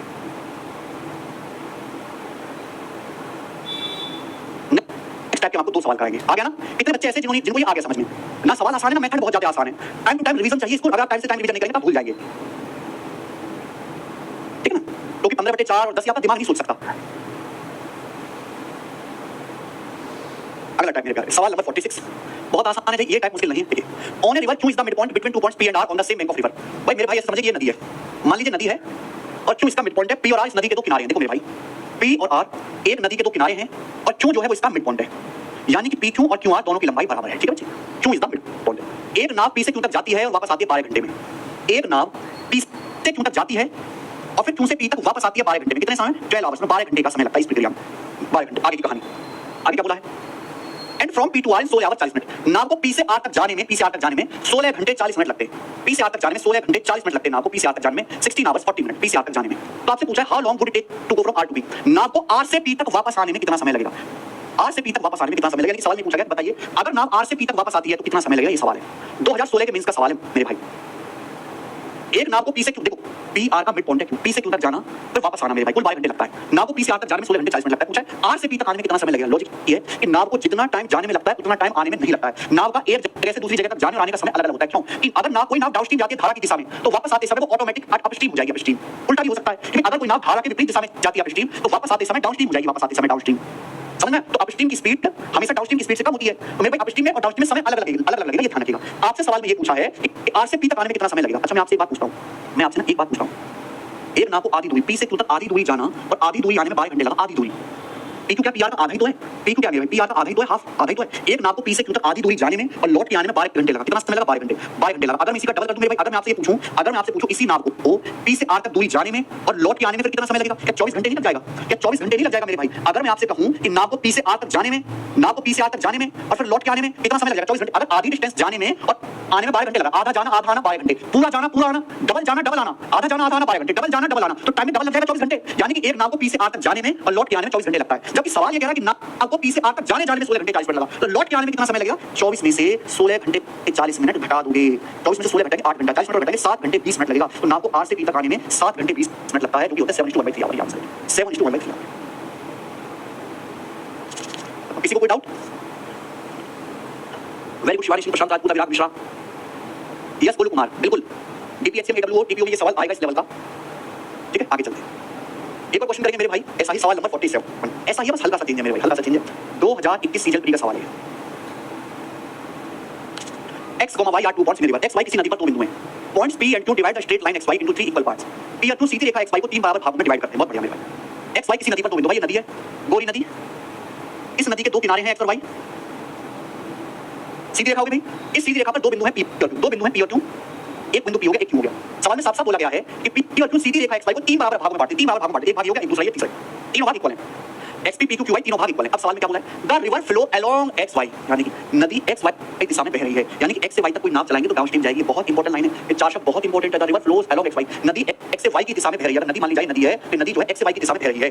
प्लीज याद रखिएगा, अगर नदी ऐसे मान ली जाए तो नदी X से Y की दिशा में बह रही है। Time taken by a boat to row from X to Q and from Y to Q are in the ratio 4:5। सवाल में आगे बोला गया कि एक नाव को X से Q तक जाने में, एक नाव को X से Q तक जाने में और from y to q, y से q तक जाने में जो टाइम लगता है, उस टाइम का रेशियो 4:5, जो समय लगता है, समय का रेशियो 4:5 है। तो आपसे पूछा है डाउनस्ट्रीम की स्पीड और करंट की स्पीड का रेशियो क्या है? डाउनस्ट्रीम की स्पीड और करंट की स्पीड का रेशियो क्या है? सवाल के अकॉर्डिंग नाव की धारा की दिशा में चाल और करंट की चाल का रेशियो क्या है, आपसे पूछा गया है। बहुत बढ़िया सवाल है भाई, एक बात बताओ, बहुत बढ़िया सवाल में रखा। एक नाव को x से q तक जाने में और y से q तक जाने में, x to q and from y to q, जो समय लगता है, समय का रेशियो 4:5। आपको पता है मेरे भाई, अगर डिस्टेंस सेम है, अगर डिस्टेंस सेम है तो स्पीड टाइम का रेशियो उल्टा होता है। अगर डिस्टेंस सेम है भाई, yq का दुगना है, x q दुगना है। आप बताओ, अगर x से q तक जाने में 4 घंटे लग रहा है तो y से q तक जाने में 5 घंटे लग रहा है। अगर x से q तक जाने में 4 घंटे लग रहा है तो मुझे बताओ आधा डिस्टेंस, अगर आपको x से q तक जाने में 4 घंटे लग रहा है, y से q तक जाने में 5 घंटे लग रहा है, x से q तक जाने में आपको 4 घंटे लग रहा है, तो आधा डिस्टेंस जाने में कितना समय लगेगा? 2 घंटे। अगर कोई नाव x से p तक आधा ही डिस्टेंस जाए तो आधा डिस्टेंस जाने में आपको 2 घंटे लगेगा कि नहीं लगेगा? 2 घंटे लगेगा। तो ये क्या सेम नहीं हो गया भाई? जितना आपका xq है, जितना आपका xp है, सॉरी, उतना ही y q है, दोनों बराबर है। अगर एक नाव को x से p तक जाने में 2 घंटे लगता है तो y से q तक जाने में 5 घंटे लगता है। अगर कोई नाव x से p तक जाती है तो नाव डाउनस्ट्रीम जाएगी, डाउनस्ट्रीम जाने में 2 घंटे लगा। अगर नदी ऐसे बह रही है ना कि नदी x से y बह रही है तो अपोजिट डायरेक्शन हो जाएगी अपस्ट्रीम, तो y से q आएगी अपस्ट्रीम। अपस्ट्रीम आने में आपको 5 घंटे लगा। कितना समय लगा? 5 घंटे लगा भाई। जितनी डिस्टेंस है उतनी डिस्टेंस है, तो सेम डिस्टेंस डाउनस्ट्रीम जाने में 2 घंटे लगता है, सेम डिस्टेंस अपस्ट्रीम जाने में 5 घंटे लगता है। टाइम का रेशियो आ गया। हां, ये टाइम का रेशियो हो गया कि नहीं हो गया? बोलो हां। बट x से q तक जाने में 4 घंटे लगा तो x से p तक आधी डिस्टेंस जाने में 2 घंटे लगे। समय का अनुपात दिया आपको, ये 5 घंटे। तो सेम डिस्टेंस, अगर आप नदी x से y की तरफ बह रही है तो सेम डिस्टेंस डाउनस्ट्रीम जाओगे, x से y जाओगे, डाउनस्ट्रीम अपोजिट आओगे अपस्ट्रीम। सेम डिस्टेंस डाउनस्ट्रीम जाने में 2 घंटे लगा, अपस्ट्रीम जाने में 5 घंटे लगे। टाइम का रेशियो है 2 5, टाइम का रेशियो, स्पीड का रेशियो उल्टा हो जाएगा 5, स्पीड का रेशियो उल्टा हो जाएगा 5/2 आ गया। फिर डाउनस्ट्रीम अपस्ट्रीम की स्पीड का रेशियो आ गया। लेकिन सवाल पूछा डाउनस्ट्रीम की स्पीड और करंट की स्पीड का रेशियो। भाई डाउनस्ट्रीम की स्पीड अगर 5 है तो अपस्ट्रीम की स्पीड 2 है, ये पूछा है। अगर डाउनस्ट्रीम की स्पीड 5 है तो करंट की स्पीड क्या है? d - u/2। करंट की स्पीड होती है d - u/2, 5 - 2, 5 - 2 3/2, 2 पर जाएगा 10/3। तो डाउनस्ट्रीम की स्पीड और करंट की स्पीड का रेशियो 10:3 आएगा। ये वाला आंसर है भाई साहब, बहुत प्यारा सा, बहुत प्यारा सा, गजब क्वेश्चन। कितने बच्चों को ये सवाल करके मजा आया? बेशक ये सवाल प्री में आया है लेकिन इसका स्टैंडर्ड मेंस जैसा है, मेंस जैसा स्टैंडर्ड है सवाल का।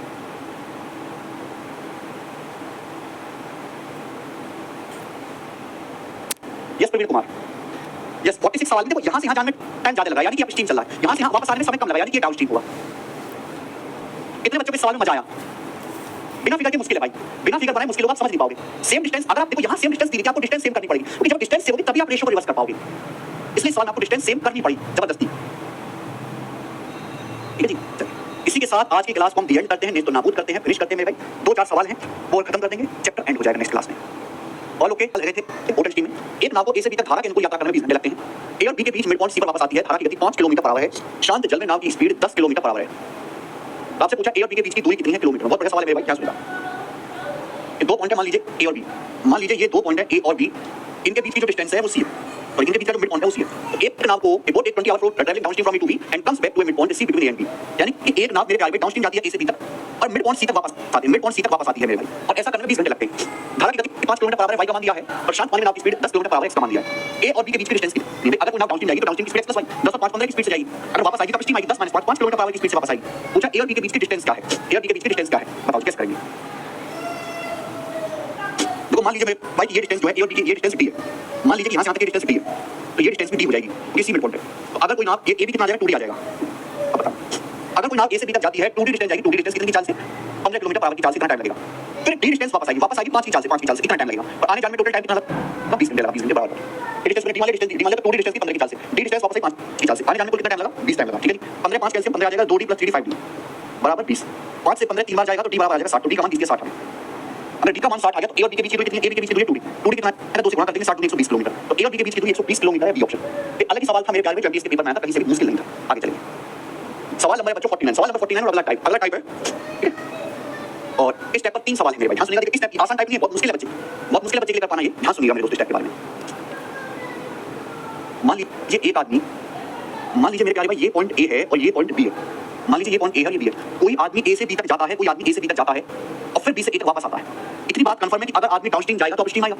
अगर डाउनस्ट्रीम जाता है x + y की चाल से तो वापस कैसे आएगा, अपस्ट्रीम आएगा x - y की चाल से। अगर डाउनस्ट्रीम अगर कोई आदमी जाता है x + y की चाल से तो वापस कैसे आएगा, अपस्ट्रीम आएगा x - y की चाल से। आप बोलोगे ये सर एकदम क्लियर। और मान लीजिए ए और बी के बीच की जो डिस्टेंस है t है, मान लीजिए ए और बी के बीच की जो डिस्टेंस है t किलोमीटर की है, t।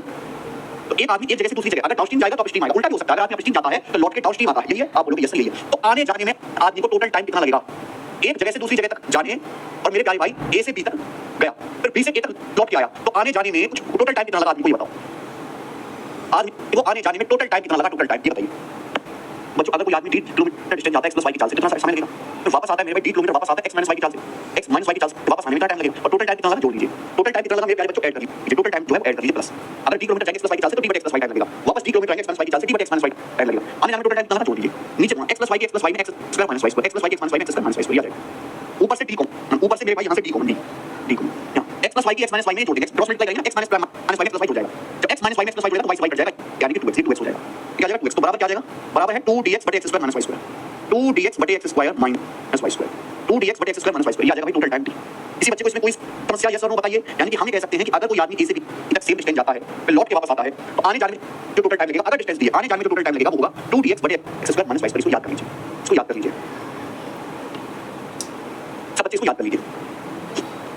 अगर कोई आदमी एक जगह से दूसरी जगह जाता है फिर लौट के आता है तो जो टोटल टाइम लगेगा भाई, डाउनस्ट्रीम जाएगा तो अपस्ट्रीम आएगा, x + y डाउनस्ट्रीम की स्पीड, अपस्ट्रीम x - y, तो 2dx / x² - y²। याद कर लीजिए कॉन्सेप्ट, याद करना पड़ेगा। अब देखिए इस पे 3 सवाल कराएंगे, तीनों ही सवाल प्रीवियस है, कोई भी मेरी तरफ से नहीं है और ये मुश्किल सवाल है, यानी कि बच्चे इसको पेपर में नहीं कर पाए। सवाल नंबर 49 जो एमबीए के पेपर और सीडीएस के पेपर का सवाल है। देखिए a man travel by a motor boat down a river to his office and back. एक आदमी मोटर बोट से नदी की धारा के अनुकूल अपने ऑफिस जाता है, ना ऑफिस जाता है, डाउनस्ट्रीम वापस लौटता है with the speed of river unchanged. अगर रिवर की स्पीड अनचेंज्ड रहे, रिवर की स्पीड आगे क्या बोले, if he doubles the speed of his motor boat. अगर आदमी अपनी मोटर बोट की स्पीड डबल कर देता है, मोटर बोट की स्पीड मतलब मोटर बोट में मोटर लगी होती है, अगर उसकी स्पीड डबल कर देगा यानी कि नदी की स्पीड अनचेंज्ड है, यानी कि आदमी ने क्या किया, मोटर बोट की जो स्टिल वाटर में स्पीड है वही तो बदल सकता है आदमी, बाकी पानी बदलेगा। मोटर बोट की जो स्टिल वाटर में स्पीड है उसको x से डबल करके 2x कर दिया ना, रिवर की जो स्पीड है वो अनचेंज्ड है। अगर आदमी अपनी मोटर बोट की स्पीड को डबल कर देता है then his travel time gets reduced by 75%, तो उसकी यात्रा का समय 75% कम हो जाता है। आगे क्या बोला गया, the ratio of original speed of motor boat to speed of river. Motor boat की ओरिजिनल स्पीड और नदी की स्पीड का रेशियो क्या है, मोटर बोट की मूल गति और नदी की गति का अनुपात क्या है। मेरे सामने 4 ऑप्शन है। अभी बात बताओ मेरे भाई, अभी तो मैंने समझाया मेरे भाई कि अगर कोई आदमी d डिस्टेंस जाता है x + y की चाल से और वापस आता है x - y की चाल से वापस आता है, तो आने जाने में जो टोटल टाइम लगेगा, आने जाने में जो टोटल टाइम लगेगा मेरे भाई वो कितना होगा। अगर कोई आदमी d डिस्टेंस जाता है वापस आता है तो आने जाने में टोटल टाइम लगेगा होगा 2dx / x² - y², आने जाने का टोटल टाइम होगा। अब बोला कि रिवर की स्पीड अनचेंज रहती है, y का मान से रहता है भाई। आज मैंने मोटर बोट की स्पीड डबल कर दी, यानी मोटर बोट की स्पीड x से 2x कर दी भाई, x से 2x कर दी, यानी कि पहले मेरे प्यारे भाई x की स्पीड आदमी के शांति जल में, नाव की शांति जल में चला, इसके 2x कर दी। तो अब कितना टाइम लगेगा, 2d x की जगह 2x कर देंगे, 2x² - y²। अब आदमी को कितना टाइम लगेगा, अब आदमी को इतना टाइम लगता है मेरे भाई, x से स्पीड बढ़ा के 2x कर दी हमने। आदमी की x से जो स्पीड है मोटर बोट की जो शांति जल में चाल है वो x से बढ़ा के क्या कर दी भाई, 2x कर दी, डबल कर दी। अब सवाल में बोला है जर्नी का समय 75% कम हो जाता है, इसे travel time gets reduced by 75%। 75% कम हो गया, 75% का मतलब होता है 3/4। जर्नी का टाइम 75% यानी कि 3/4 कम हो गया, यानी कि अब उसको पहले का 1/4 ही समय लगता है, 1/4 टाइम ही समय लगता है उसको पहले का। यानी कि अगर पहले 1 मिनट टाइम लगता था तो 75%, 3/4 कम समय लगता है, यानी कि अब जो टाइम लग रहा है वो पहले का 1/4 में 1/4 टाइम, ठीक है ना भाई। अब जो उसको लगने वाला टाइम है वो पहले वाले टाइम का 1/4 है, 25% है, क्योंकि टाइम पहले से 75% कम लग रहा है, पहले का 25% ही टाइम लग रहा है, तो मैंने इक्वल कर दिया भाई। केवल कैलकुलेशन है 2dx से यहाँ पे 2dx कट जाएगा, ऐसे क्रॉस मल्टीप्लाई करो, क्रॉस मल्टीप्लाई करोगे तो ये आ जाएगा 4x² 2x² 4x² - y² बराबर, या मल्टीप्लाई करो, इनकी मल्टीप्लाई करो मेरे भाई। ये देखिए 2 दिख रहा है आपको, 4 दूनी 8, 4 की 2 में गुणा होगी 8, 8 की x² - y² में बना देंगे, 8x² - 8y², 8x² - 8y², वैसे 4 की 2 में गुणा करेंगे 8, 8x² - 8y² ये हो जाएगा, 8x² में 4x² घटेंगे 4x² बराबर, ये -8y² जाएगा, 8 - 1 7y², x² 4x² बराबर 7y²। ये पूछा है मोटर बोट की ओरिजिनल स्पीड और नदी की स्पीड का रेशियो क्या, दोनों तरफ लेंगे, 4x² * 2x, 7y² * 7y आ गया, x/y कितना है, x/y आ गया √7/2 √7/2, यानी कि मोटर बोट की ओरिजिनल स्पीड और नदी की स्पीड का x से y का जो रेशियो पूछा वो √7/2 आ गया। आंसर बी ऑप्शन से, बहुत अच्छा सवाल है। कितने बच्चों को ये सवाल समझ में आ गया भाई, मुझे जवाब दीजिए, कितने बच्चों को ये समझ में आ गया भाई। पहले तो आप ये समझिए, उसके बाद ये सवाल कर पाओगे ना, बिना ये समझे थोड़ा ना कर पाओगे। इसमें ऐसी कौन सी बात है जो नहीं समझ आई आपको, अगर कोई आदमी एक जगह से दूसरी जगह जाता है फिर लौट के वापस आता है नाव से, अगर कोई आदमी एक जगह से दूसरी जगह नाव से गया फिर नाव से सेम डिस्टेंस लौट के आया डाउन अपस्ट्रीम, तो आने जाने में जो टोटल टाइम लगेगा भाई डिस्टेंस गया x + y की चाल से डिस्टेंस वापस आएगा x - y की चाल से, टोटल टाइम प्लस कर दिया, फार्मूला हो गया। अगर कभी भी पेपर में सवाल आता है कि एक आदमी एक जगह से दूसरी जगह तक गया फिर लौट के वापस आया तो हम इस फार्मूले का इस्तेमाल करेंगे जैसे यहां पे हुआ। तो पहले आदमी को कितना समय लगता था, अब कितना समय लगता है, तो स्पीड x से 2x कर दी, लेकिन अब जो टाइम है वो पहले का 75% कम है। अगर 75% कम समय लगता है तो अब पहले का 25% टाइम लगता है। अब ये वाला सवाल देखिए, सवाल नंबर 50 आपके सामने 50, सवाल नंबर 50 सीजीएल 2022 प्री के पेपर का सवाल है। कोई नाव जिसकी नदी में दो बिंदुओं ए और बी के बीच राउंड ट्रिप यात्रा वाली दूरी को 3 घंटे में तय करती है, यानी कि एक नाव दो पॉइंट ए और बी के बीच राउंड ट्रिप दूरी जाती है 3 घंटे में। राउंड ट्रिप का मतलब समझते हैं कि ए से बी तक जाना फिर लौट के वापस आना। मान लीजिए कि ये दो पॉइंट है ए और बी, इनके बीच की डिस्टेंस है d किलोमीटर है, d किलोमीटर। कोई नाव ए से बी तक आती है फिर लौट के वापस आती है, इसे बोलते हैं राउंड ट्रिप। अगर जाएगी डाउनस्ट्रीम तो वापस आएगी अपस्ट्रीम, और बोला राउंड ट्रिप में 3 घंटे लगते हैं। आप मुझे बताओ एक नाव को एक जगह से दूसरी जगह तक जाने में वापस आने में कितना टाइम लगता है? कोई नाव d किलोमीटर जाती है तो आने जाने में टाइम लगता है 2dx/x² - y², 2dx/x² - y², ये टाइम लगता है। ये फार्मूला मैंने आपको लिखवाया है। आप क्या बोला है? If its speed in still water become 2 times it would have 80/161 t hours for the same journey. अगर स्टिल वाटर की स्पीड डबल हो जाए, स्टिल वाटर की स्पीड डबल हो जाए, यानी अगर स्पीड पहले x थी, अगर बोट की स्टिल वाटर में स्पीड पहले x थी तो हमने x से डबल 2x कर दी। अगर बोट की स्टिल वाटर में स्पीड x थी तो हमने x से 2x कर दी। तो अब सेम जर्नी में यानी कि a से b तक जाने में और आने में 80/161 घंटे का समय लगता है। तो आपसे पूछा ratio of speed in still water to speed of river, यानी कि सवाल में x से y का रेशियो भी आपसे पूछा गया है। तो क्या दिक्कत? बोट की स्टिल वाटर में स्पीड को डबल कर दिया, यानी कि अगर पहले स्पीड x थी तो हमने 2x कर दी। बोट की स्टिल वाटर में स्पीड पहले x थी तो हमने 2x कर दी, तो जहां x आ रहा है उसकी जगह 2x लिख दीजिए, यानी कि अब बोट को इतना टाइम लगेगा। अब बोट को a से b तक जाने में पहले कितना समय लग रहा था? पहले बोट को इतना समय लग रहा था, अब इतना समय लग रहा है। और अब जो टाइम लगता है वो 80/161 घंटे लगता है। अब जो टाइम है वो p का 80/161 गुना लग रहा है। पहले 3 घंटे लग रहा था, लेकिन अब जो समय लग रहा है, अब जो टाइम लग रहा है वो पहले वाले टाइम t का 80/161 गुना है, 80/161 गुना। ये तो सवाल में कहा गया है। अब का जो समय पहले 3 घंटे का समय लगता था, अब का जो टाइम है वो पहले वाले टाइम का 80/161 गुना है। पहले वाली टाइम t में 80/161 गुना कर दीजिए, बस हो गया। खुद से सोचना पड़ेगा भाई कि अब जो टाइम है वो पहले वाले लगने वाले समय का 80/161 गुना, तो t में 80/161 गुना कर देंगे। अब देखिए काटिए, 2dx में पहले 2d कट जाएगा, x कट जाएगा, ठीक है। ये 2 है, 2 से 80 आपका 40 बार कट जाएगा, 2 से 80 40 बार कट जाएगा। आप बोलोगे जैसे क्रॉस मल्टीप्लाई, इसकी हम मल्टीप्लाई कर, इसकी हम मल्टीप्लाई करो 40, ये क्या आएगा भाई 2x² 40² - y² बराबर राइट साइड में क्या आएगा भाई, इसकी हम मल्टीप्लाई हो जाएगी 161 x² - y², 161 x² - y², ऐसे क्रॉस मल्टीप्लाई करते हैं, इसके 161 अब क्रॉस मल्टीप्लाई को अंदर बना दो, 40 * 4 = 160 x², 161 x² घटाएंगे x² आएगा बराबर 161 y² 40 y², 40 y² 161 y² से 40 घटाएंगे 161 - 40 121 y²। एक स्टेप में दिमाग में कर दिया मेरे भाई, दोनों तरफ से अंडर रूट लेंगे तो x बराबर 11 y आएगा, x y का रेशियो आएगा, x y का रेशियो है 11 रेशियो, तो 11 रेशियो वाले सवाल का answer option number A, option number A सवाल का आंसर है। ठीक है, तो देखिए ये सवाल पहले गेट के पेपर में आता, उसी से इंस्पायर होकर एसएससी ने सवाल बनाया है। कौन सी साइड मल्टीप्लाई करना है, कैसे समझे, प्लीज बताइए। ऐसे क्वेश्चन बोल कौन सी साइड मल्टीप्लाई करें, पागल हो क्या? क्या मतलब इस बात का आप कह रहे हो?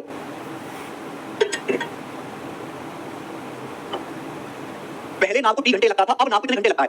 अब नाव को कितना टाइम लगता है? 80/161 लगता है, यानी कि पहले वाले टाइम में इसे गुणा करनी 80/161, पहले वाले टाइम को 80/161 गुणा कर दो, अब का टाइम आ जाएगा। अब जो टाइम लगता है पहले से 75% कम हो जाता है, यानी कि अब जो टाइम है पहले का 25% है, तो पहले वाले टाइम को 1/4 से गुणा कर दो। कॉमन सेंस है, आपको रटने वाली बात बोलना है, ये कॉमन सेंस है, सोचना पड़ेगा। चलिए एक और बताएंगे इस पे, सही 51 नंबर करो 51।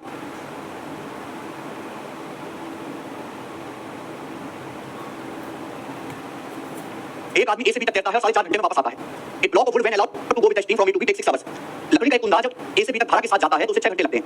What is the ratio of speed of man in still water to that of steam? Hindi में गलत लिखा हुआ है, हिंदी में उल्टा लिख दिया मेरे भाई। ये इधर आएगा, ये इधर आएगा, ये इधर आएगा। आदमी की गति का धारा की गति से क्या अनुपात है? बहुत बढ़िया सवाल, ध्यान से सुनिएगा, सब लोग ध्यान से सुनिएगा। जैसे मेरे भाई ये नदी के दो किनारे ए से बी, ये नदी के दो किनारे ए से बी और इनके बीच की डिस्टेंस मान लिया d किलोमीटर है, d किलोमीटर है।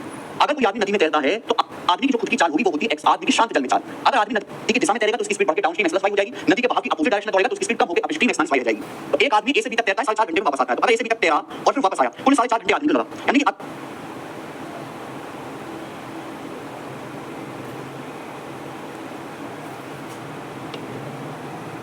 अगर आदमी डाउनस्ट्रीम गया है x + y की चाल से तो वापस कैसे आया है? अपस्ट्रीम आया है x - y की चाल से। तो आदमी को आने जाने में कुल टाइम कितना लगा? आदमी को आने जाने में कुल टाइम लगा 2dx/x² - y²। आदमी को आने जाने में कितना टाइम लगा? 2dx/x² - y², जबकि आदमी को आने जाने में कितना टाइम लगा? 4.5 घंटे, यानी कि 9/2 आवर। इतना टाइम लगा 4.5 घंटे। अब ये बैंकिंग के पेपर का सवाल है, देख लगा बैंकिंग का। असली लॉजिक के सवाल में a block of wood when allowed to go with the stream from A to B takes 6 hours. लकड़ी का एक कुंदा जब ए से बी तक धारा के साथ जाता है तो 6 घंटे लगते हैं। भाई लकड़ी का कुंदा अपने आप तो तैरेगा नहीं भाई, आदमी तो खुद तैर के जाएगा। आदमी की जो खुद की स्पीड होगी वो x होगी, है ना। लेकिन अगर मैं लकड़ी का कुंदा नदी में छोड़ देते, लकड़ी का कुंदा, तो जिस स्पीड से नदी बह रही है लकड़ी का कुंदा भी उसी दिशा में बहने लगेगा नदी की चाल से। अगर नदी y किलोमीटर पर आवर की स्पीड से बह रही है तो लकड़ी का कुंदा भी y की किलोमीटर पर आवर की चाल से बहने लगेगा उसी डायरेक्शन में जिस डायरेक्शन में नदी बह रही है। और नदी बह रही है with the stream A to B, नदी ए से बी की तरफ बह रही है। यही सवाल का लॉजिक है कि अगर लकड़ी का बॉक्स, लकड़ी का ब्लॉक अगर नदी में छोड़ देंगे ना आपको, तो आप लकड़ी का टुकड़ा नदी में छोड़ दो तो नदी जिस दिशा में बह रही है लकड़ी का टुकड़ा उसी डायरेक्शन में बहने लगेगा, और जिस स्पीड से नदी बह रही है उसी स्पीड से लकड़ी का टुकड़ा बहने लगेगा। अगर लकड़ी का टुकड़ा ए से बी तक जाता है d किलोमीटर, तो लकड़ी का टुकड़ा ए से बी तक जाएगा d किलोमीटर कितनी चाल से? y की चाल से, क्योंकि नदी y की स्पीड से बह रही है। तो लकड़ी के टुकड़े को ए से बी तक जाने में कितना टाइम लगेगा? d/y। ए से बी तक जाने में d किलोमीटर डिस्टेंस, लकड़ी का टुकड़ा जाएगा, नदी की चाल y की स्पीड से कितना टाइम लगेगा? d/y। और कितना टाइम लगता है? 6 घंटे समय लगता है, 6 घंटे। ये बात अच्छा आ गया। पूछा आदमी की स्टिल वाटर में स्पीड x और स्टीम का स्पीड का रेशियो x रेशियो y आपसे पूछा, ये सवाल है, ये आपसे पूछा है, चार ऑप्शन है। तो मेरे पास ये इक्वेशन एक बन गई, ये इक्वेशन ये एक बन गई, इसको सॉल्व करना है, ठीक है भाई। अब देखो सॉल्व करना है, रेशियो तो निकालना है, आप इनका रेशियो ले लो, आप इनका रेशियो ले लो, जब आप इनका रेशियो लोगे तो क्या होगा भाई, देखना d से t कट जाएगा, ये y के ऊपर गुणा हो जाएगी, y के ऊपर गुणा हो जाएगी, तो ये हो जाएगा 2xy बटे x square minus y square, 2xy बटे x square minus y square, 2xy बटे x square minus y square, ये भाई ऊपर पहुंचेगा भाई, 9 बटे 2 को आप 6 से भाग करेंगे, 6 से तो 3 3 9 3 दूनी 6 जाएगा, 3 बटे 4, ये 3 बटे 4 आ गया मेरे भाई, 3/4 आ गया, 3 बटे 4, 3 क्या 9 3 दूनी 6, तो ये 3 बटे 4 आ गया, यानी कि इक्वेशन बन गई, ये इक्वेशन बनी मेरे भाई। अब यहाँ अलजेब्रा लगा के, अलजेब्रा अगर आपको आता है, अगर आपको अलजेब्रा आता है, अगर आपको इन दोनों को डिवाइड कर दिया, अगर आपको अलजेब्रा आता है तो यहाँ इस अलजेब्रा की इक्वेशन बनी, इस अलजेब्रा की इक्वेशन को सॉल्व करो, x y का रेशियो आ जाएगा, इसको सॉल्व करो, या फिर ऑप्शन से चेक कर लो, ऑप्शन से चेक कर लो, जो भी ऑप्शन सेटिस्फाई कर जाएगा वो आंसर होगा। मुझे x y का रेशियो निकालना है, मान लीजिए पहला ऑप्शन आंसर है 2 रेशियो, यहाँ रखो, x की जगह 2 रखो, y की जगह 1 रखो, 3 बटे 4 आएगा कि नहीं आएगा, ऊपर 3 तो आएगा नहीं ना, याद रखिए। अगर बी ऑप्शन देखते हैं, x की जगह 4 y की जगह 3, तो 2 4 8 24, x की जगह 4 y की जगह 3, 16 9 7 24 बटे 7 आएगा, 3 बटे 4 नहीं आएगा, गलत। ये ऑप्शन मानते हैं x की जगह 3 y की जगह 1 रखता हूं, तो 2 3 6 1 6 और नीचे रखिए 3 का स्क्वायर 9 माइनस 1 6 बटे 8 बराबर 3 बटे 4 आएगा, इस पे सेटिस्फाई करना, इस ऑप्शन को अपने सेटिस्फाई करना। अगर मैं x की जगह 3 और y की जगह 1 रखता हूं तो ये इक्वेशन सेटिस्फाई हो रही है, इसका मतलब यही आंसर है। बैंकिंग का सवाल है बेटा, ये सब लिखी बेटी, हर बच्चे के बस की बात नहीं है तो समझना। सवाल नंबर 51 था, आगे चलेंगे, अगला सवाल, सवाल नंबर है 52, ये बताइएगा, लगा दो केशव एक बार, केशव 52 नंबर करो।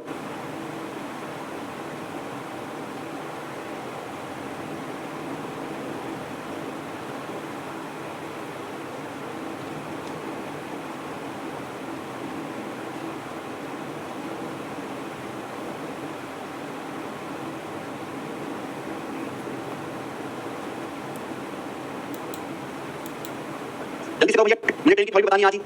सवाल नंबर 52 करिए। कॉलेज में स्पोकन जरूरी है, आप पे डिपेंड करता है। ए स्विमर स्विम्स जरूरी तो कुछ भी नहीं, और सीख लोगे तो बहुत अच्छा है, कॉलेज के लिए भी और जिंदगी के लिए भी। ए swimmer swims from A point P against the current for 6 minutes and then swims back along with the current for next 6 minutes and reaches that point Q. If the distance between P and Q is 120 metre, then the speed of current, धारा की चाल क्या है, kilometre per our में बताना है, यानी कि आपसे सवाल में y का मान पूछा था। सुनिएगा बच्चों, एक तैराक एक स्विमर है जो P से Q तक जाता है मेरे भाई अगेंस्ट द करंट 6 मिनट। ध्यान सुनिएगा, ये पॉइंट P है और ये पॉइंट Q है। बहुत बढ़िया सवाल है, चलिए बढ़ा लेते हैं, थोड़ा सा दिमाग लगाने वाला क्वेश्चन है, सीजन के पेपर में आया, ये एक बार नहीं कई बार सवाल आया है। देखिए, एक स्विमर है जो P से Q तक तैरता है धारा के विपरीत 6 मिनट तक, ऐसे समझिए। एक तैराक है P से Q तक तैरता है मेरे भाई अपस्ट्रीम, धारा के विपरीत, अपस्ट्रीम मतलब x - y की स्पीड से तैरता है, x - y की स्पीड से 6 मिनट तक। फिर अगले 6 मिनट के लिए धारा के साथ तैरता है। एक स्विमर P से Q तक जाता है मेरे भाई धारा के विपरीत यानी कि अपस्ट्रीम, फिर अगले 6 मिनट के लिए धारा के साथ तैरता है यानी कि अलोंग द करंट, तो डायरेक्शन बदलनी पड़ेगी कि ऐसे तो अपस्ट्रीम है मेरे भाई, तो फिर वो अपनी डायरेक्शन को चेंज करता है। आदमी क्या करता है, फिर वो अपनी डायरेक्शन को चेंज करता है, तो डायरेक्शन को चेंज करता है तो ऐसे वापस मुड़ता है, फिर वो अगले 6 मिनट तक ऐसे डाउनस्ट्रीम तैरता है, अगले 6 मिनट तक फिर वो ऐसे डाउनस्ट्रीम तैरता है x + y की स्पीड से। कितनी की स्पीड से, डाउनस्ट्रीम x + y की स्पीड से। जाहिर सी बात है, तो अपस्ट्रीम में 6 मिनट दौड़ा है, तैरा है, डाउनस्ट्रीम में 6 मिनट तैरा है, तो डाउनस्ट्रीम की स्पीड ज्यादा होती है, तो डाउनस्ट्रीम में ज्यादा डिस्टेंस दौड़ेगा, डाउनस्ट्रीम में ज्यादा डिस्टेंस तैरेगा मेरे भाई डाउनस्ट्रीम में धारा के साथ। क्लियर, आप बोलोगे बिल्कुल सही। अच्छा सॉरी, ये पॉइंट क्यों नहीं है, P से तैरता है 6 मिनट अपस्ट्रीम मेरे प्यारे भाई, फिर 6 मिनट को तैरता है विद द करंट डाउनस्ट्रीम और एक बिंदु Q तक पहुंच जाता है, एक पॉइंट यहां Q तक पहुंच जाता है, और P Q के बीच की दूरी 120 मीटर है। ये P Q है, इनके बीच की जो दूरी है 120 मीटर, 120 मीटर P Q के बीच की दूरी है। तो आपसे पूछते धारा की चाल यानी कि करंट की स्पीड है, आपसे ये पूछा गया। क्लियर है, आप बोलोगे यस सर एकदम क्लियर है, बहुत बढ़िया बात है, कोई दिक्कत नहीं है। यानी कि एक आदमी पहले अपस्ट्रीम जाता है 6 मिनट, फिर वो वापस मुड़ता है 6 मिनट डाउनस्ट्रीम जाएगा, डायरेक्शन चेंज करनी पड़ेगी, धारा के साथ चलना है, तो डाउनस्ट्रीम में थोड़ी ज्यादा डिस्टेंस जाएगा, तो यहां Q तक आ गया, P Q के बीच की दूरी 120 मीटर है। y की चाल पूछिए, तो ये बहुत बेसिक सवाल है, बस पागल बनाया गया है भाई। डाउनस्ट्रीम में 6 मिनट में चलेगी दूरी और अपस्ट्रीम में 6 मिनट में चलेगी दूरी, उसका डिफरेंस 120 मीटर, 120 मीटर को किलोमीटर बदलना है, तो 120 को 1000 से डिवाइड कर दो, 0.12 किलोमीटर। आंसर ना सीधे किलोमीटर पर आवर में बताना है भाई। आदमी यहां से आता है डाउनस्ट्रीम जाता है, डाउनस्ट्रीम जाएगा x + y की चाल से, तो कितनी डिस्टेंस आएगी मेरे भाई ये बताओ। डिस्टेंस बराबर होता है स्पीड गुणा टाइम, 6 मिनट, 6 मिनट को आवर में लोगे तो 6/60, 1/10 आवर आएगा, 1/10 आवर। तो डाउनस्ट्रीम जाएगा x + y की स्पीड से 1/10 मिनट, डाउनस्ट्रीम में चलेगी दूरी है। अपस्ट्रीम जाता है x - y 6 मिनट, 6 मिनट में कितना जाएगा,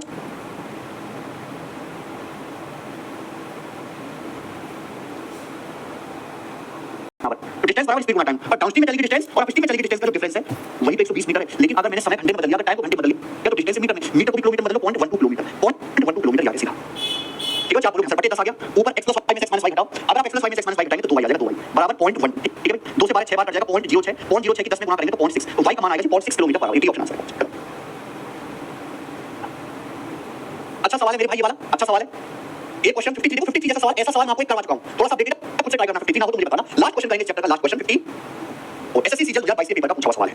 देखो ये सवाल नहीं है, ये फॉर्मूला है, अगर आप ये फॉर्मूला याद कर लोगे तो आपका बहुत समय बचेगा। अगर आप ये फॉर्मूला याद कर लोगे मेरे भाई तो आपका बहुत समय बचेगा, वरना रेशियो से करेंगे तो बहुत लंबा हो जाएगा। ऐसा सवाल यूपी कांस्टेबल में, एसएससी में, रेलवे में हर एग्जाम में आया हुआ है, और इसका सबसे बेस्ट मैं आपको तरीका बताऊंगा फॉर्मूला।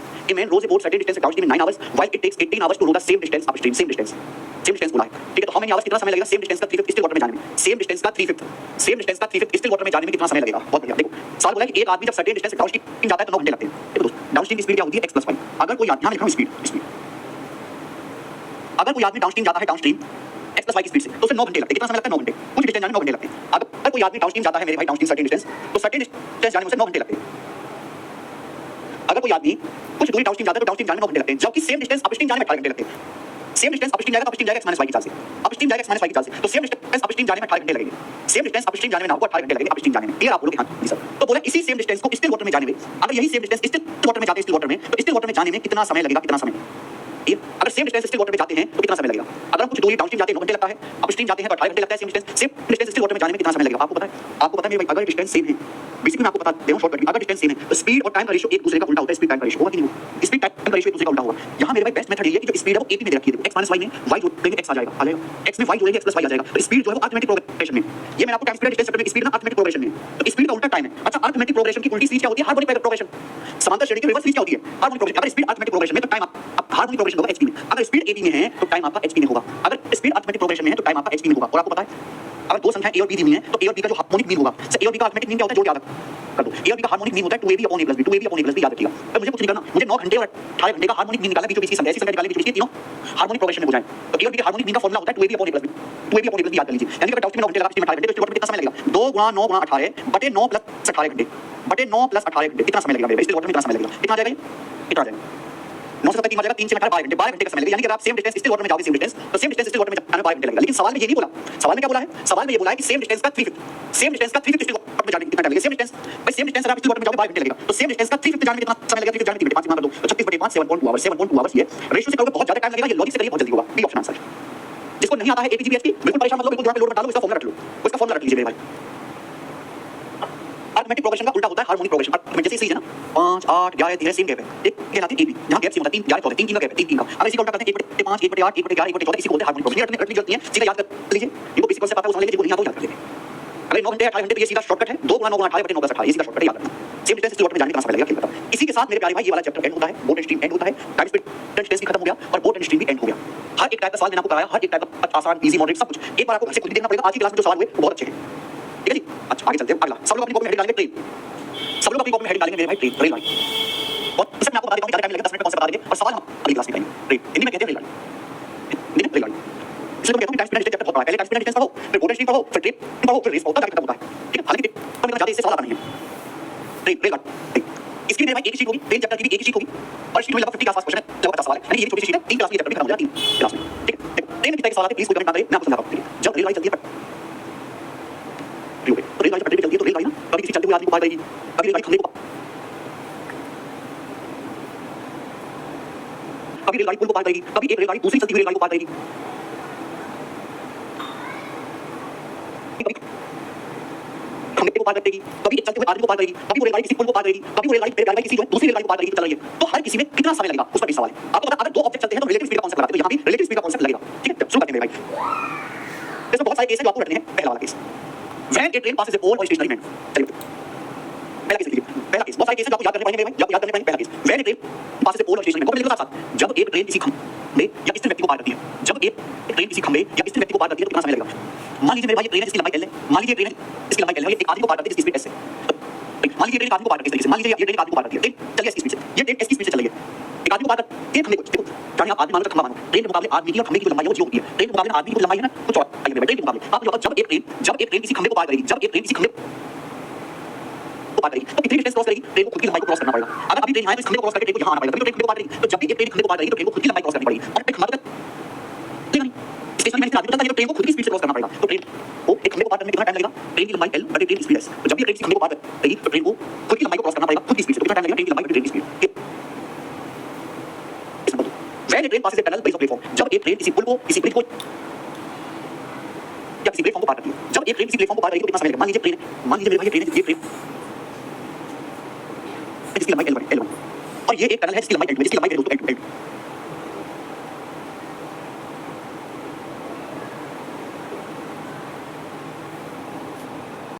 चले S की स्पीड से, ट्रेन S की स्पीड से चल रही है, तो बताओ ये ट्रेन से टनल को पार करने में कितना टाइम लगेगा? हाँ सुनिए मेरे भाई, जैसे आप एक टनल है, आप एक टनल है और इधर से मेरे दूसरी ट्रेन चल के आ रही है, ट्रेन चल के आ रही है, ट्रेन चल के आ रही है, ये तो ये ट्रेन टनल को कब क्रॉस कर जाएगी? जब मेरे प्यारे टनल तो आपका ऐसे छूट जाएगा, टनल तो आपका यहाँ आ जाए और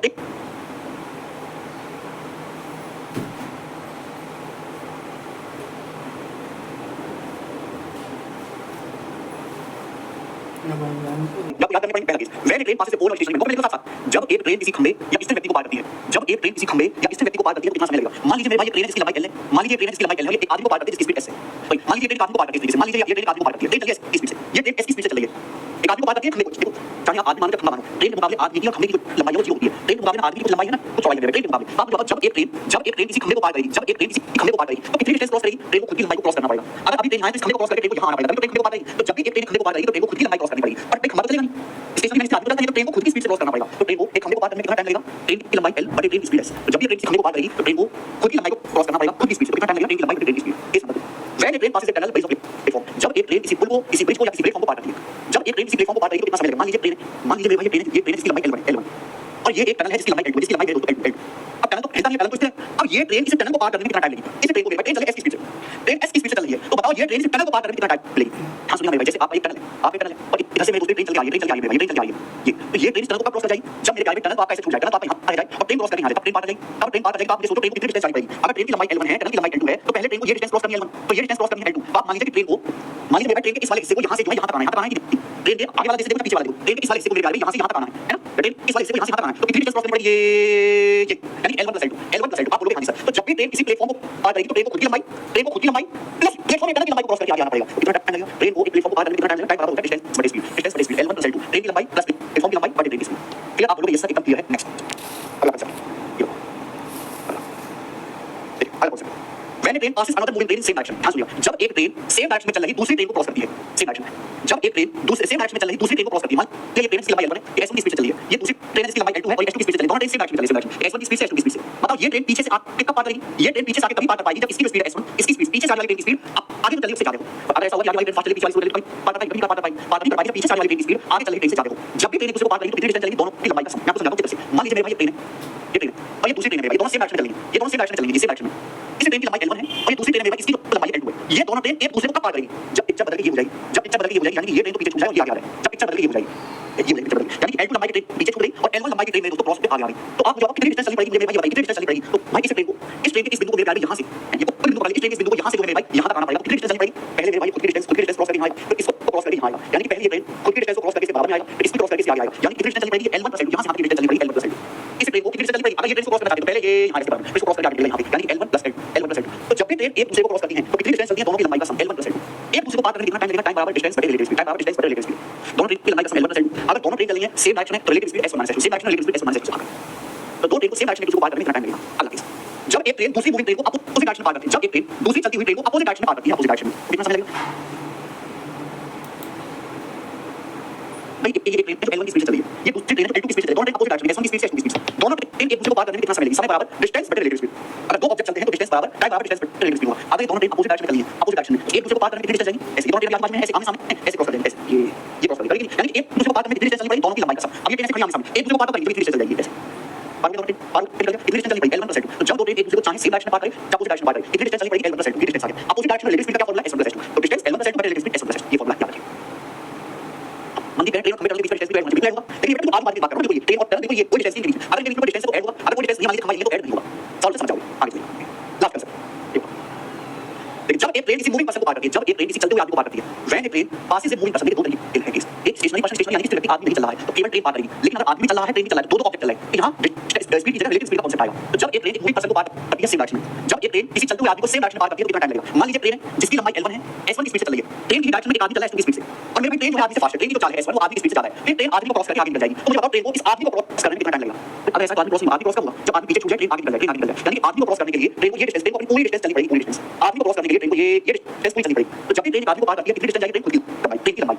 अगर सेम डायरेक्शन पार करती है तो रिलेटिव स्पीड S1 - S2, लेकिन अगर आदमी ट्रेन के अपोजिट डायरेक्शन में ट्रेन की चाल से आदमी अपोजिट डायरेक्शन में चल रहा है S2 की चाल से, जब एक ट्रेन किसी आदमी को अपोजिट डायरेक्शन में पार करती है, अपोजिट डायरेक्शन में तो कितना टाइम लगेगा? टाइम बराबर डिस्टेंस मतलब ट्रेन की लंबाई, ट्रेन की लंबाई L1 ट्रेन की लंबाई L बटे रिलेटिव स्पीड, अपोजिट डायरेक्शन में है तो relative speed S1 + S2, S1 + S2, S1 + S2। समझ में आया? यहाँ तक किसी बच्चे को कोई डाउट? यहाँ तक किसी भी स्टूडेंट को कोई डाउट है? बस पूरे ट्रेन चैप्टर में यही कांसेप्ट है, इसके आगे तो केवल सवाल है। शीट में अपडेट कर दिया, शीट में अपलोड करा दूंगा, केवल यही केस एक बार फिर से रिवीजन कर लीजिएगा। जब ट्रेन खंबे को पार करती है तो कितना टाइम लगेगा? ट्रेन की लंबाई बटे ट्रेन की स्पीड। जब ट्रेन किसी प्लेटफॉर्म या ब्रिज को क्रॉस करती है कितना टाइम लगेगा? ट्रेन की लंबाई प्लस प्लेटफॉर्म की लंबाई बटे ट्रेन की स्पीड। चाहे ट्रेन अगर एक ट्रेन दूसरी ट्रेन को क्रॉस, अगर एक ट्रेन किसी दूसरी ट्रेन को क्रॉस करती है तो एक दूसरे क्रॉस करने में डिस्टेंस होगी L1 + L2, same direction S1 - S2, opposite direction S1 + S2 relative speed. जब एक ट्रेन किसी आदमी को क्रॉस करती है तो ट्रेन को खुद की डिस्टेंस, खुद की लंबाई चलनी पड़ेगी, same direction relative speed S1 - S2, opposite direction S1 + S2। बहुत बेसिक है, मुश्किल नहीं है, मुश्किल नहीं है, ठीक है? कल हम इसके सवाल करेंगे, तेरा फॉर्मूला याद करेंगे।